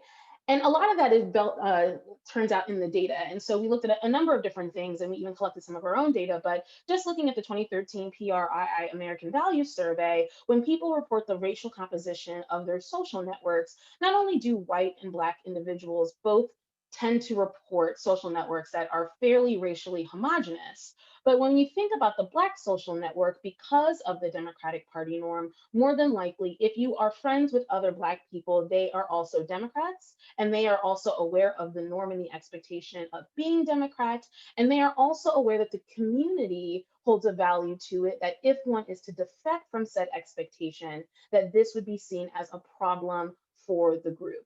Where a white social network that is predominantly white is racially homogeneous, but in terms of political ideological leanings, as well as specifically with partisanship, you're much more likely to find some partisan diversity, right? So that kind of takes away the ability for some of that to play out across white people broadly. But we do bring up at the end of the book that we think, when it comes specifically to Southern white politics, you can see a lot of parallels between African American behavior as a collective and that of whites in the South. And so we say that the ongoing importance of social belonging within the Black community and the primacy of other Blacks and social ties that bind provides unique leverage for politics focused on group interest. And we saw a number of examples of that in 2020, particularly if you guys think about the circumstances around Kanye West running for president. I mean, 2020 has really been a wild season, but like Kanye West running for president of the United States, that people had a lot of sentiments. And in fact, I wrote a piece in The Atlantic with Ishmael talking about this and why, one, we thought that Kanye would not necessarily have many legs to stand on. And part of that was because he defected away in a large ways from the group expectation, right? He aligned himself not only with the Republican Party, but specifically with Donald Trump. And so that became an issue, even though of his long-standing record within the Black community for having particularly more progressive leanings, especially when it comes to the type of music that he's rapped about or commented on in the past, right? So we can see there the open social sanctioning of him and many others who also decided to kind of step away. So you kind of got to see a series of people doing this over time, and many of them even walking it back as they dealt with concerns of others who are within the Black community calling them out, right? And so one of the ways that we prove this within our, prove this and show evidence of this within our book is looking at the data that we have from the ANES and specifically trying to examine, can we see even manifestations of people feeling the constraint when reporting their partisanship in the presence of a Black interviewer? And we use that because we thought, one, it's a conservative test. Two, it is an opportunity to look at what this influence is because we know there are race of interviewer effects, right? We know from the work of, for instance, Darren Davis, that we can see African Americans being influenced by the presence of a white interviewer versus a Black interviewer and how they respond. And we argued that the Black interviewer in a face-to-face setting would serve as an example of, and actually a representative of, the group norm and expectation, even if they aren't enforcing it. And here we can see these differences, that in the online sample here, people who reported being Democrat or also independent and Democratic leaners, right, that 85% of those individuals are reporting that they are Democrat. And then in the face of a face-to-face of a non-Black interviewer, we have 83.9% reporting that they're Democrat. But in the face-to-face with a Black interviewer, it's 96.4%, right? And the online control in the 2012 sample really helped us a lot because it served as a baseline to see what would happen when no interviewer is present. And as we can see, the numbers in terms of the reporting of Democratic partisanship are quite consistent across the two. when it's non-Black and online, but clearly with a Black interviewer, we see these differences. And again, there's lots of data in the book. We also ran experiments. We looked at other data from ANES. We looked at data when it comes down to specifically issues, things of racial segregation, because we also think that that's a key part of the social networks and social spaces of African Americans. And so in looking into the 2020 election, I wanted to think a little bit more about gender, because that's one part of the book that we didn't really get to delve into. So we spoke much more in the aggregate about Black political behavior, and really wanted to delve deeper into gender. And one of the ways in which I tried to do this was by collecting some data myself with another colleague, Julian Womble at George Washington University, that we immediately collected after this election in an attempt to try to understand and examine some of these differences. And so here, kind of one of the motivations behind this is these gender differences, and specifically for Black men and for Black women, we can see that reports from AP VoteCast say that more Black men were likely to vote for Donald Trump than Black women, and that even from the CNN exit polls, when you look at gender breakdowns filtered by Black voters, that here again, we see substantially more Black men than Black women voting for Donald Trump. And this is consistent even in our own survey that we collected, where we had about 18% of our our male sample saying that they voted for Donald Trump. So we're like, well, why is that? What are the reasons for this?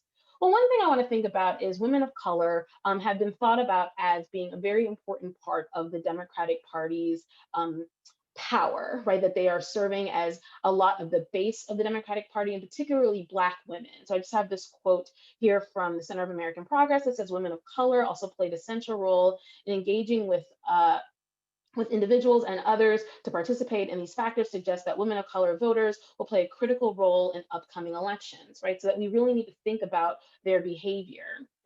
And so one of the things that we looked at in this survey that we collected, and right now we just call it the 2020 Black Politics Election Survey. I'll let you know if that changes. But basically we collected this data on Qualtrics. It's an online survey sample. And our goal here was to not only ask questions around this specific election cycle, but also to get more data collected in the same data set that looked at social networks, racial gender socialization, partisanship, and vote choice. We have a lot of other questions that we asked in it, and we literally just finished collecting it. So a lot of what I'm showing you has not seen the light of day yet, because I was just crunching these numbers with Julian over the last couple of days. But basically we have 500 Black men and 1,000 Black women. And again here, trying to understand some of this variation in difference and what predicts these differences. And so here I have a coefficient table, and this is from a logit that was run and looking at people's partisanship, right? So reporting that you're a Democrat. And we're looking at that based on the friendship composition of your social networks, right? So the racial composition of your social networks. And in this case, we specifically look at the Black composition of your social network. And the two models are Black women and Black men. And at the top here, you can see the social network effect. So what's been interesting in this data is that social networks really do matter for Black women, and social networks specifically being defined as who their friends are. What we will look into more as we analyze the data is obviously where these individuals are located, because again, Ishmael and I making the thrust of our book, one of the biggest claims is around racial segregation. So even if your peer group is not racially homogenous, more than likely on a day-to-day basis, and engagement that you are having touch points and interactions with other Black people more likely than not, right? And so Black women, their social network matters a lot. In this case, linked fate for Black women matters a lot in terms of their partisanship, which is very interesting because in the aggregate, we typically don't see linked fate being predictive, but in this case, we do see it having an influence. And I think there's a gender story even here about linked fate and people's belief in that, because it ties into socialization of Black women and a group-centered socialization that is very specific to what they live and their lived experiences versus that of other groups.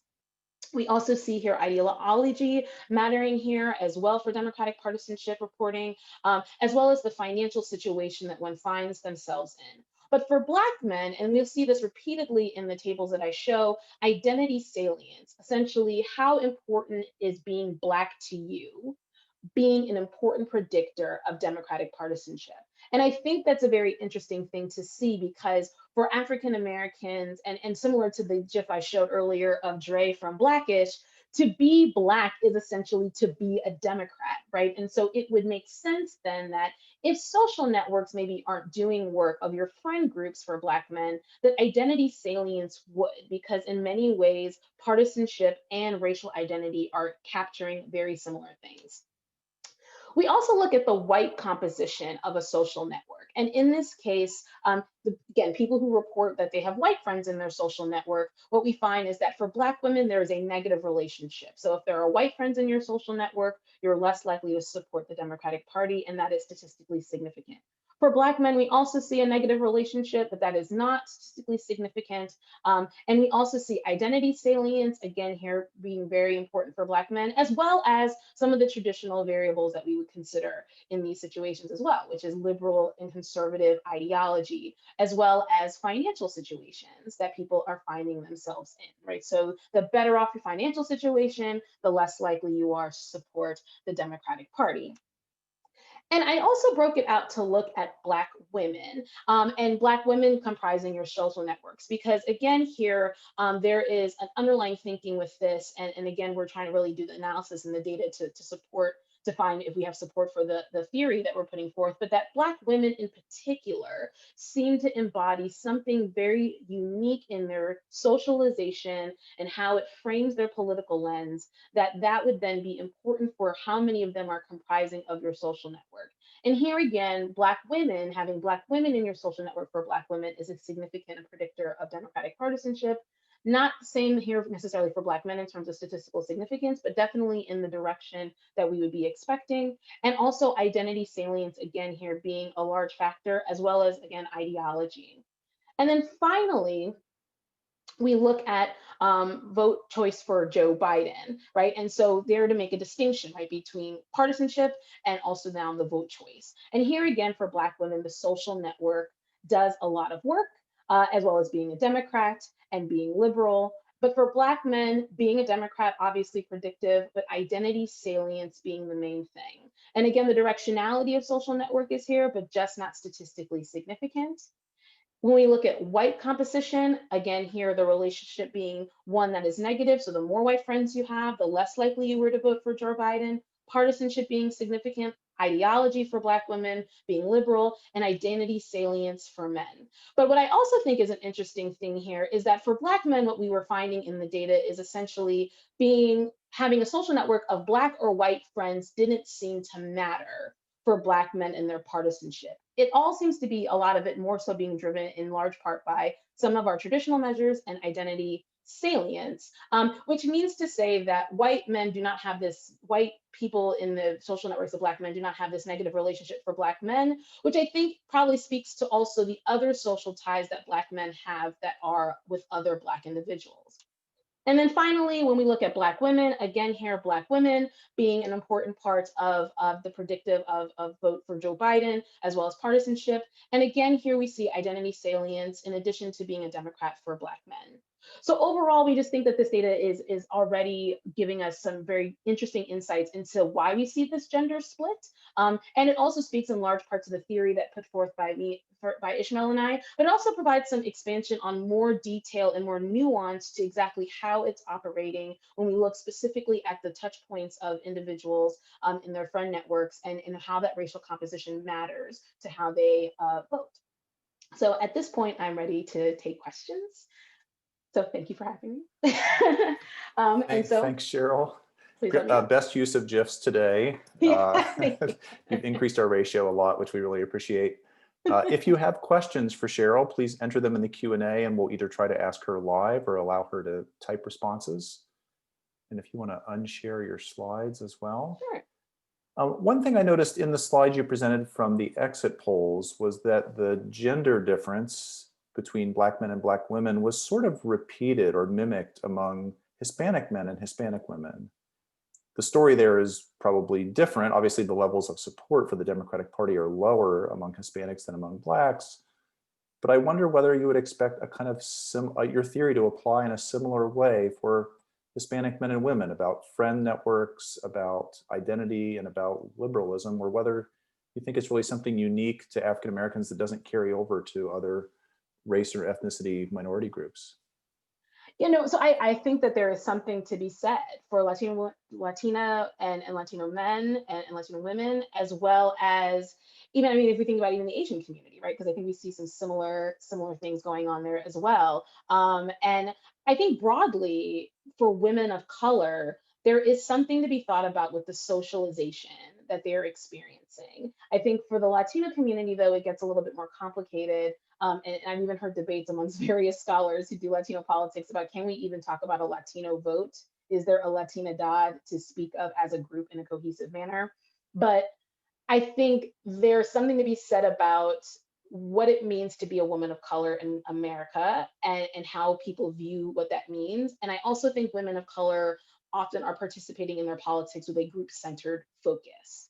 And so some of that I think has to do with socialization, but I also think that some of them has to do with the communities that they're coming from, where matriarchal societies are very common, right? Like head of house can be a woman. She's going to be considering various things. She might even be the primary breadwinner in those cases. And so she is doing a lot of the management. So she's going to be the one that's aware of things that are going on with children. She's going to be the one that's aware of things that are going on even on behalf of the men in the community, and be more likely potentially to engage because they're socialized in the space where caregiving and thinking of the group and others around them is very much a center of their understanding. And so what's really nice about this survey that we have here on Black women and Black men is that we did get to ask these socialization questions about coming of age, and to what degree is that intersectional identity of race and gender a very major focus of how one learns to understand their politics and learns to understand their responsibility to community. And I think that would have applicability to then be moved to other groups, and then we would be able to investigate some of what you're talking about. So one other question that's been entered here is about Trump's macho image, or his hyper-masculine approach to politics. Most of the things you've emphasized in your theory are about forces that draw Black voters to the Democrats. But here's a force that might draw Black men, or men of different races and ethnicities, to the Republican Party. Do you sense there's something unique to 2016 and 2020 about Trump being the candidate that works in ways you haven't seen in other years, or how would you assess that out? We do. And right now we're still analyzing the data, but we asked a bunch of questions on this because I think it's one of the most interesting aspects of trying to understand everything that's been going on with this, is that Trump, I mean, there are articles from I want to say Vibe magazine and other places from the 90s talking about Trump having relationships with P. Diddy and Russell Simmons. And he's very much a part of the bling bling, flashy hip hop culture. And that he was seen as somebody who is embodying of a successful individual and a successful businessman. So we ask questions about, do you think that Trump is a successful businessman? Do you think that are you an entrepreneur? Do you want to have an experience with your business success like President Trump?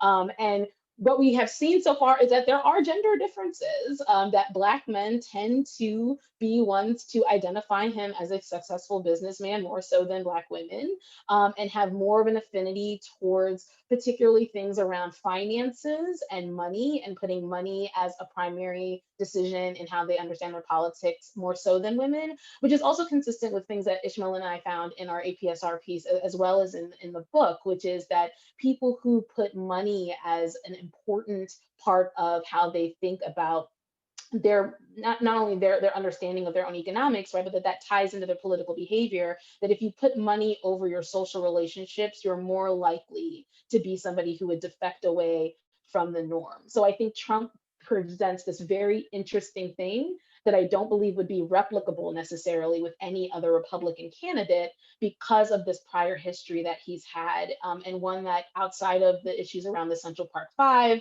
and his issues around housing practices in New York, if you're not from those regions, what you would know of him is The Apprentice, right? You would know of him coming down escalators. You might remember him from Home Alone 2. Like, and if you're into hip hop, you would remember him being mentioned in any number of hip hop songs back to like the 1980s, even, you know, people like NWA who talk about, you know, basically, you know, the police are a problem, but at the same time, we want to live like Trump.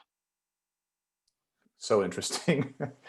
Well, so we're running a little bit long today, but I think these talks are so wonderful, and we're just going to indulge and keep going. So thanks to all of you who are able to hang around beyond our 4 p.m. Central Time for just a little bit longer. We do have one more presenter to go, and that is Christopher Tausanovitch. Chris is an associate professor of political science at UCLA. He's the author of numerous studies on public opinion and voting, including in particular research on measuring constituent preferences, assessing the quality of local representation in government, and studying partisan polarization. Today, we're going to hear about a big project he's been part of known as Nationscape, which has surveyed, I think, approaching 500,000 Americans over the course of this campaign to ask them about actually some of the things that John's project looked at, attitudes towards various policy choices and what's important to them in the election. So welcome, Chris. The floor is yours. Thanks so much. Let me just share my screen here. Well, thank you very much for having me. And, you know, it's been a privilege to be part of a panel with such really, really interesting presentations. So I'm really happy to be here and to be a part of this.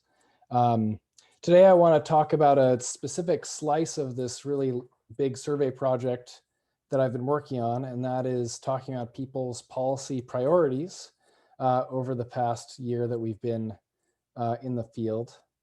But as my motivation for this talk, one thing that struck me about this year is that, as you know, Cheryl said, it's been a wild year, and it's been a wild Trump presidency.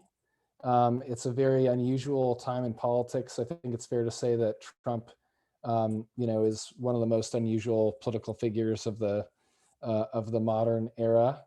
And yet, in a certain sense, elections are turning out in a manner that's more stable than we might expect, based just on that characterization of how unusual Trump is as a candidate and how unusual political candidates are these days.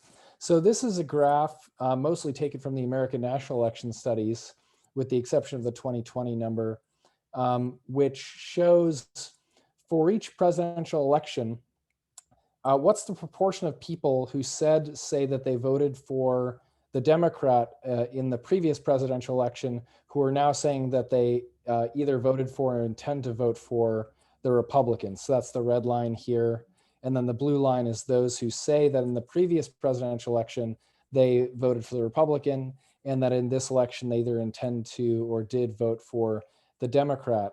And what you see here is that in this wild year that we've been in these wild elections, they're actually some of the most stable historically. We've had a pretty stable period starting around 2000, where election to election, you have maybe about, in surveys, 10% of people saying that they voted for the candidate of the other party in the past election.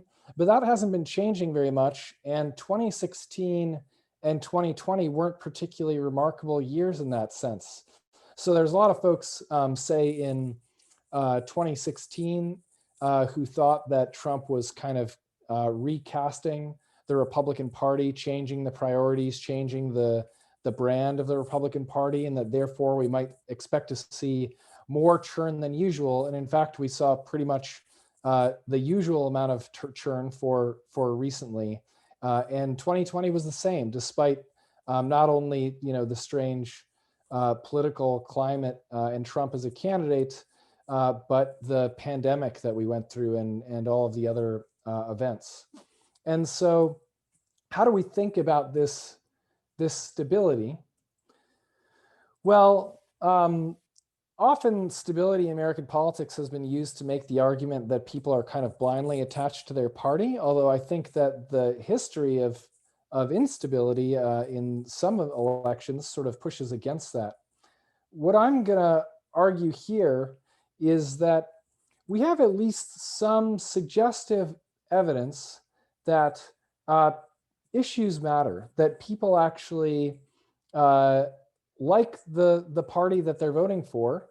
Trump actually hasn't fundamentally changed too much the sort of bundle of issues that you're getting from the Republican Party, despite some speculation early on that he would have. And part of this has to do with the fact that I'm going to show some evidence that people are choosing the party where the issues that they care about, that party is representing those issues, whether it's John McCain or Mitt Romney or Donald Trump. Now, the key point here is that not all issues are created equal, and so we can point to a number of examples where the parties have influenced people's views about things, where it seems like whatever the president says goes for his followers, and whatever the president says, Democrats will tend to believe the opposite. But there are issues that people care a lot about, and those issues have been relatively stable over time. And the last thing I want to talk about in this particular talk is that politicians know that all issues are not created equal. And so in selecting what they choose to talk about and what we've been hearing about in the 2020 campaign, they've chosen things that they think that not only is their position popular, but those are things that people care a lot about. So Trump emphasizing things like crime, public safety, this sort of vague notion that Democrats are going to push too heavily on the levers of government. And then Biden emphasizing the response to coronavirus being the number one thing, healthcare, Social Security.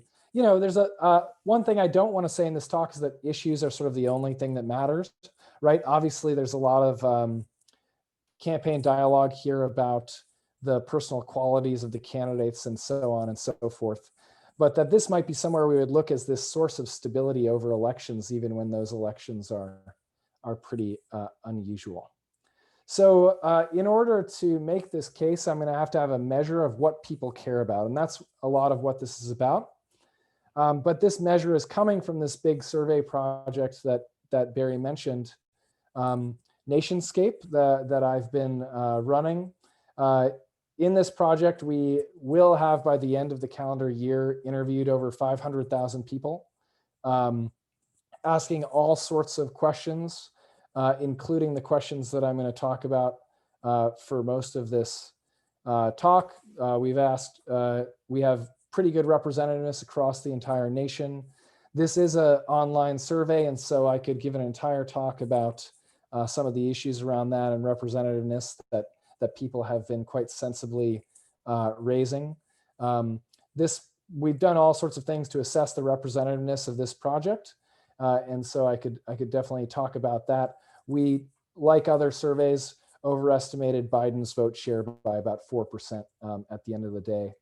And so I should give some credit to, first of all, my co-PI, Lynn Vavrick, who's been involved in running this survey, but also my team of graduate students, Alex Hayes, Derek Holliday, Aaron Rudkin, Tyler Rennie is now a postdoc at Washington University in St. Louis. But they've really done a tremendous job with this project and sort of replicated a lot of the work that a traditional survey house would do. We also have partnered with the Democracy Fund Voter Study Group on this project, and we have a partnership with USA Today, as well as Lucid, the survey firm that recruits the respondents for the project. So how am I going to measure preference intensity? How am I going to measure what people care about? Well, one thing that you could do is just ask. It turns out that this is a pretty mixed approach. I'm not saying that you can't learn things from just asking people what they care about or how much they care, but there's a number of problems. So many approaches have been tried to measuring what people care about, and all of them have, I would say, some value. I could do an entire talk about the pros and cons of them, but what they don't really get at is the degree to which people are willing to trade things off. So you often have sort of two kinds of respondents: those that think that issues are really important, that they should say that they care about those issues, right?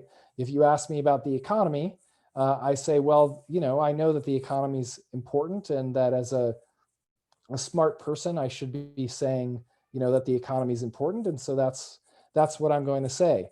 If you ask me what my most important issue is, I might have something to say about that, but that's not really going to paint a picture of how I weigh all the various different issues that you might have asked me about. And so what we're going to be doing here is forcing people to make trade-offs between issues. In order to sort of have an all else equal quality to this, we're going to be randomizing which issues we ask about and which attributes we give to these choices. So, which bundle of issues is going to have the conservative issue, which bundle of issues is going to have the liberal issue. So for those who are technically inclined, this is called conjoint analysis, with the main difference being that we are going to condition on people's known positions. So we also just ask people, hey, what's your position on this issue? And that's going to allow us to say, what is the effect of agreeing with this person on this issue? So if that was quick, don't worry. This is what this actually looks like. So we create sets of issues. We have some prefatory text describing what we're going to be doing. And then we say, given this choice, which choice would you prefer? Randomly assign some issues out of a big set of issues we're asking about, and randomly assign the sort of liberal or conservative side of any given issue to set A or set B. And on average, this is going to force choices that for a lot of people will be painful. Having taken my own survey many times, I can tell you it's pretty unpleasant actually survey to take. So for instance, in this particular choice, set B has reduced the size of the US military, which might be appealing to some folks on the left. But set B also has do not allow transgender people to serve in the military, which is quite unappealing to folks on the left. And likewise, if you're conservative, it might be important to you to maintain the size of the military, but you might not like the fact that transgender people are allowed to serve in the military.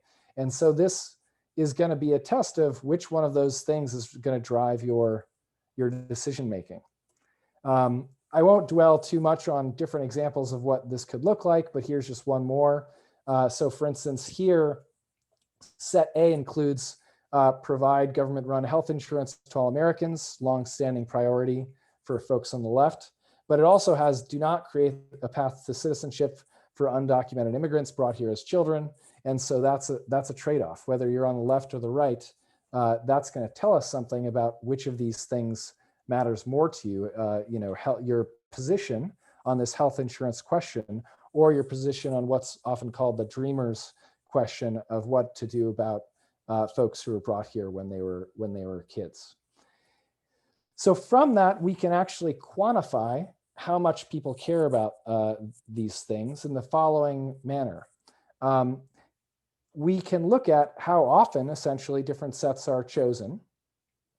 And we can see if a set has a given position on a given policy, say that people agree in this particular situation with that policy, how much more often is that set chosen? And if a particular policy makes a big difference in how often a set is chosen, well, we know people care about it because there are other issues that they have to weigh that issue against. And so what we get is how much more often is a set likely to be chosen because, say, it has the position that folks agree with on government healthcare or something like that. And that gets us essentially which of these things are driving people's choices. How much ultimately do people care about these things, at least in this hypothetical setup? So what do Republicans and Democrats care about in 2020? Well, one background fact to know is that if we just look at policy views, people have a mix of liberal and conservative views, often to a disconcerting degree for survey researchers. Republicans certainly have liberal views. Democrats certainly have conservative views, much more so than public figures. And so that might lead us to believe, well, there's not a lot going on here in terms of ideology, right? Folks are identifying with parties that they disagree with on lots of issues. But what you see when you conduct this analysis is that on the issues that people care about, they match their parties very well. It tends to be the case that Republicans care most about the issues when their views are conservative. Democrats care most about issues when their views are liberal. And this suggests that people are essentially choosing their parties pretty wisely. And on major issues, this calculation hasn't changed much over the course of the 2016 or the 2020 election. We could maybe say like foreign policy towards Russia or something, but it's hard to find many different of the issues that people care about where positions of the parties have changed. So here's the actual evidence for what I just told you. So what you're seeing here is a set of policies, and each dot here is a subset of the Democratic Party. And so the blue dot represents Democrats who hold the liberal view on this issue, even if a minority of Democrats hold the liberal view on the issue, by the way.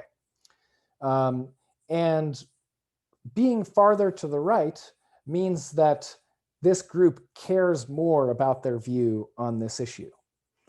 The black triangle represents Democrats who hold the conservative view on this issue. So the first line is on the issue of banning abortion, where the liberal position is obviously do not ban abortion. 86% of Democrats agree that abortion should not be banned, and they really care about it a lot. It's very important to them. There are 14% of Democrats who have the conservative view on this issue, and this is a quite conservative view in the spectrum of American public opinion. So you might say, why are those folks Democrats? Well, they care a lot less about this issue. This issue is a lot less of a driver of choice for them. And you can see that because this blue dot is way out here on the right, suggesting very high preference intensity, whereas this black triangle is about half as far over. And so the intensity on that issue is about half as much for conservative Democrats on that issue. And what you see as you look down this row of issues is that this is a pattern that across many different issues, Democrats who take the liberal view care much more than Democrats who take the conservative view on any given issue. And so, for instance, on deporting undocumented immigrants, on banning assault rifles, on a path to citizenship for dreamers, allowing transgender people in the military, capping carbon emissions, federal health insurance. It's not until you get to reducing the size of the military and the 10 commandments in public buildings. Those are the two issues where not only are they split, and in fact, a majority of Democrats do not want to reduce the size of the military, but the intensity on those issues is relatively evenly matched. And so those are issues where the Democrats are much more ambivalent about those issues than they are about some of these other issues. So this is just a full set, the full set of issues that we asked about. You can't possibly sort of see every one of these issues, but what you can see is that general pattern holds, that the blue dot is way to the right, usually of the black dot, with the major exceptions usually being cases where it's not even clear how to define the liberalism of the issue. So, I had to decide that cutting taxes for middle income people was either liberal or conservative, and you could argue it either way. And so I said, well, it's a tax cut, it's conservative. But in fact, I think a lot of people on the left think that that's a liberal policy. And so that's one of the big exceptions here. Otherwise, Democrats with liberal views tend to care more. So not too surprisingly, the same pattern holds when you look for Republicans and look at the conservative view. I think this one is particularly notable, that only 32% of even Republicans want to ban abortion outright, and yet they care very, very much about that view relative to the great majority of Republicans who don't want to ban abortion outright, but maybe don't mind that much if that's your position. And so you can see part of what's happening here is that what people care about is exacerbating polarization and allowing politicians to take more extreme views, because the folks who have moderate views within each party tend to care less about their moderate views than they care about their sort of more extreme views. So the big exceptions for Republicans are that Republicans are split on a path to citizenship for Dreamers, and both groups care roughly equally about that issue. Republicans are also split about capping carbon emissions, but overall much more ambivalent about that issue, where they support more oil and gas drilling. So those are issues where you might expect sort of less of a constraint in terms of public opinion. Once again, this is a pattern that holds more broadly when you look across issues. We could talk, if we had more time, about some of the exceptions are interesting. But overall, having conservative views means you care more about those conservative views, and it makes sense that you are a Republican. So having seen those basic estimates, you might wonder, well, you know, is this measurement a volatile thing? How confident are we that this measurement is capturing what it's supposed to be capturing? Here's one piece of evidence along those lines. Here, what I'm basically showing is for two particular issues, the measurement of preference intensity that we've come up with is incredibly stable. So this is the public option, and this is abortion under no conditions. People care about moderately about the public option. They really care about whether or not abortion should be banned. And that's been pretty constant over the 50, I think now we're closer to 70 waves of this survey that we've done, with over 6,000 responses for every wave. And I could show you sort of graph after graph of these different issues, and they all pretty much look a lot like this. This is very informative, I think, about you know, the fact that people legitimately care about things and that it's not easy to change that. From a scientific perspective, of course, it's a little disappointing, because we would love to be able to see variation that we can explain, and we often don't get all that much of that.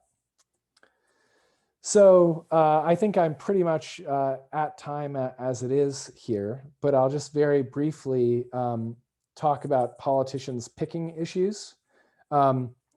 Obviously, when we started this project, we didn't know necessarily which would be the big issues of the campaign. This survey has been running, you know, as of this summer, it was already running for a year, and we wanted to have the ability to use these really large sample sizes to say things. You know, we can even measure what people care about at the county level or in very small subgroups and so on. But we did run a sort of companion study to capture some of the issues of the day and see what people care about among some of the things that were talked about during the campaign. How should politicians be picking from issues of the day? Well, they should be picking things that are where the public agrees with them, where people care about that issue. Preferably, they'd be picking things where their opponent is stuck in an unpopular position, although I think the ambiguity there comes from the fact that we often see that politicians like to tar their opponent with positions that might not be their opponent's position, but maybe the position of other people in their opponent's party, and so forth.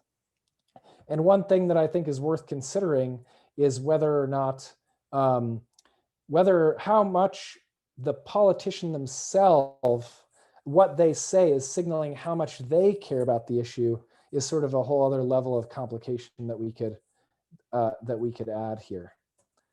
So what do we see in terms of issues of the campaign? I've sort of selected a few here. The ones that really stick out in terms of things that Democrats care about, that are going to be things that the general public also cares about, are the coronavirus related issues.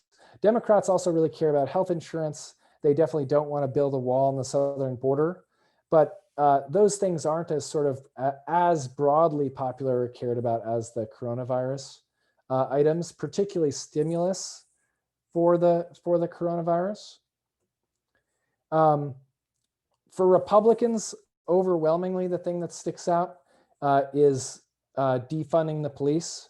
And even when you ask sort of a softer version of defunding the police that says, you know, we're actually reducing the funding and sort of decreasing the scope of police activities, these are things that really, really matter a lot and stick out among Republicans and are overwhelmingly unpopular. Whereas on the coronavirus related things, they're more ambivalent or even on the side of taking those actions.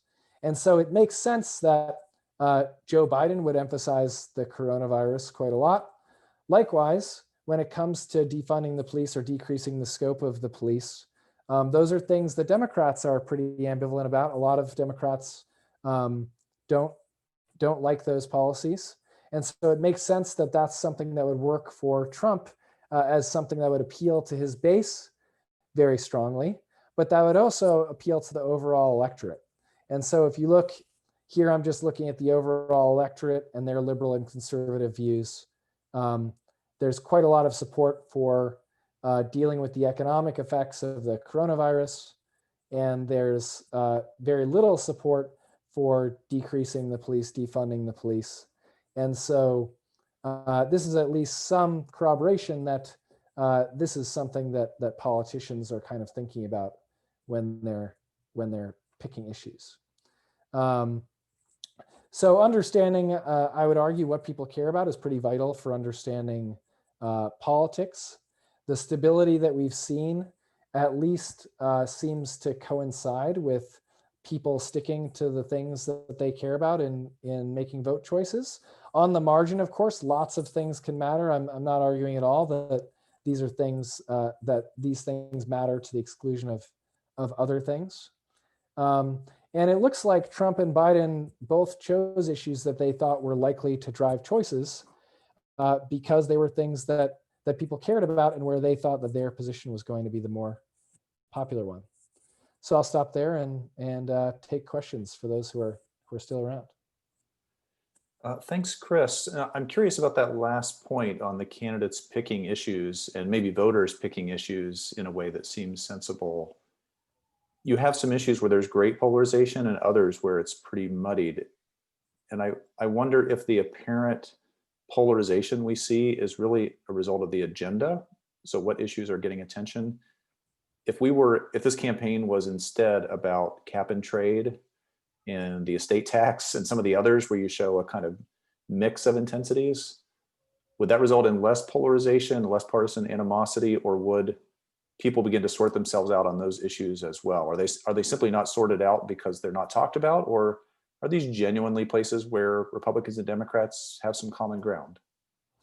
Whenever you're talking about polarization, I think you have to clarify what type, right? I mean, I think, yes, affective polarization is certainly at stake here. How much you're going to dislike the other side is going to have a lot to do with whether you think that on the particular policy agenda you have, that you dislike their positions very strongly. However, I think that the strategic choice of what to emphasize in your campaign is going to have a tendency to exacerbate these tensions, right? So cap and trade is something that people care about moderately, but even if your position is popular on cap and trade, yeah, sure, if you're asked about in a debate, you want to say what your position is, but do you want to make that the centerpiece of your campaign? What you'd really prefer is to make an issue that the public, where your position is popular and where the public cares about it a whole lot. You would prefer to make that the central issue of the campaign and sort of drive a wedge between your opponent and their supporters that way. And so I think that there's a sense in which you're really looking for something that's in the public dialogue that people care about, where your opponent's position is unpopular, and that's going to have sort of a polarizing effect, right? You think about, Biden wants to emphasize the coronavirus because people are dissatisfied with the response. And that's going to highlight the fact that there is this, small right wing of Republicans who don't really want much of a response. And Trump wants to emphasize, these particularly lefty slogans on police reform. There are other, police related policies that are popular. Banning chokeholds is very popular, but he wants to emphasize this view that's held by a very small group of Democrats to emphasize, try to tar his opponent as being unpopular. So a question from Mike that you addressed a little bit in the talk. He's wondering whether people who have more ideologically consistent positions on a range of issues are also more intense about those things. Do those things go together, generally speaking? And is that true on both sides of the aisle? That's a great question. I haven't had a chance to look at that systematically. Yeah, I think that would be a valuable thing to do. Yeah, that's a good question. My guess is that yes, but I don't know the answer to that. Well, we are way over our time, but we've had over 100 people stick with us for 2.5 hours, which is pretty impressive. There's obviously a lot of engagement and interest in what happened this election year and some terrific presentations. You're all seeing really cutting edge research that has not been seen anywhere else until today. So thank you to Chris, John, Cheryl, Rachel, Mike for being with us today, to Levi and to Wisconsin Eye for helping to make the technology happen and sharing the video. It's been a lovely event. We hope to see you all in person when we do this after the 2022 midterm elections, which have begun. So thank you all, and everybody have a lovely weekend. Thank you so much. Thanks, Barry.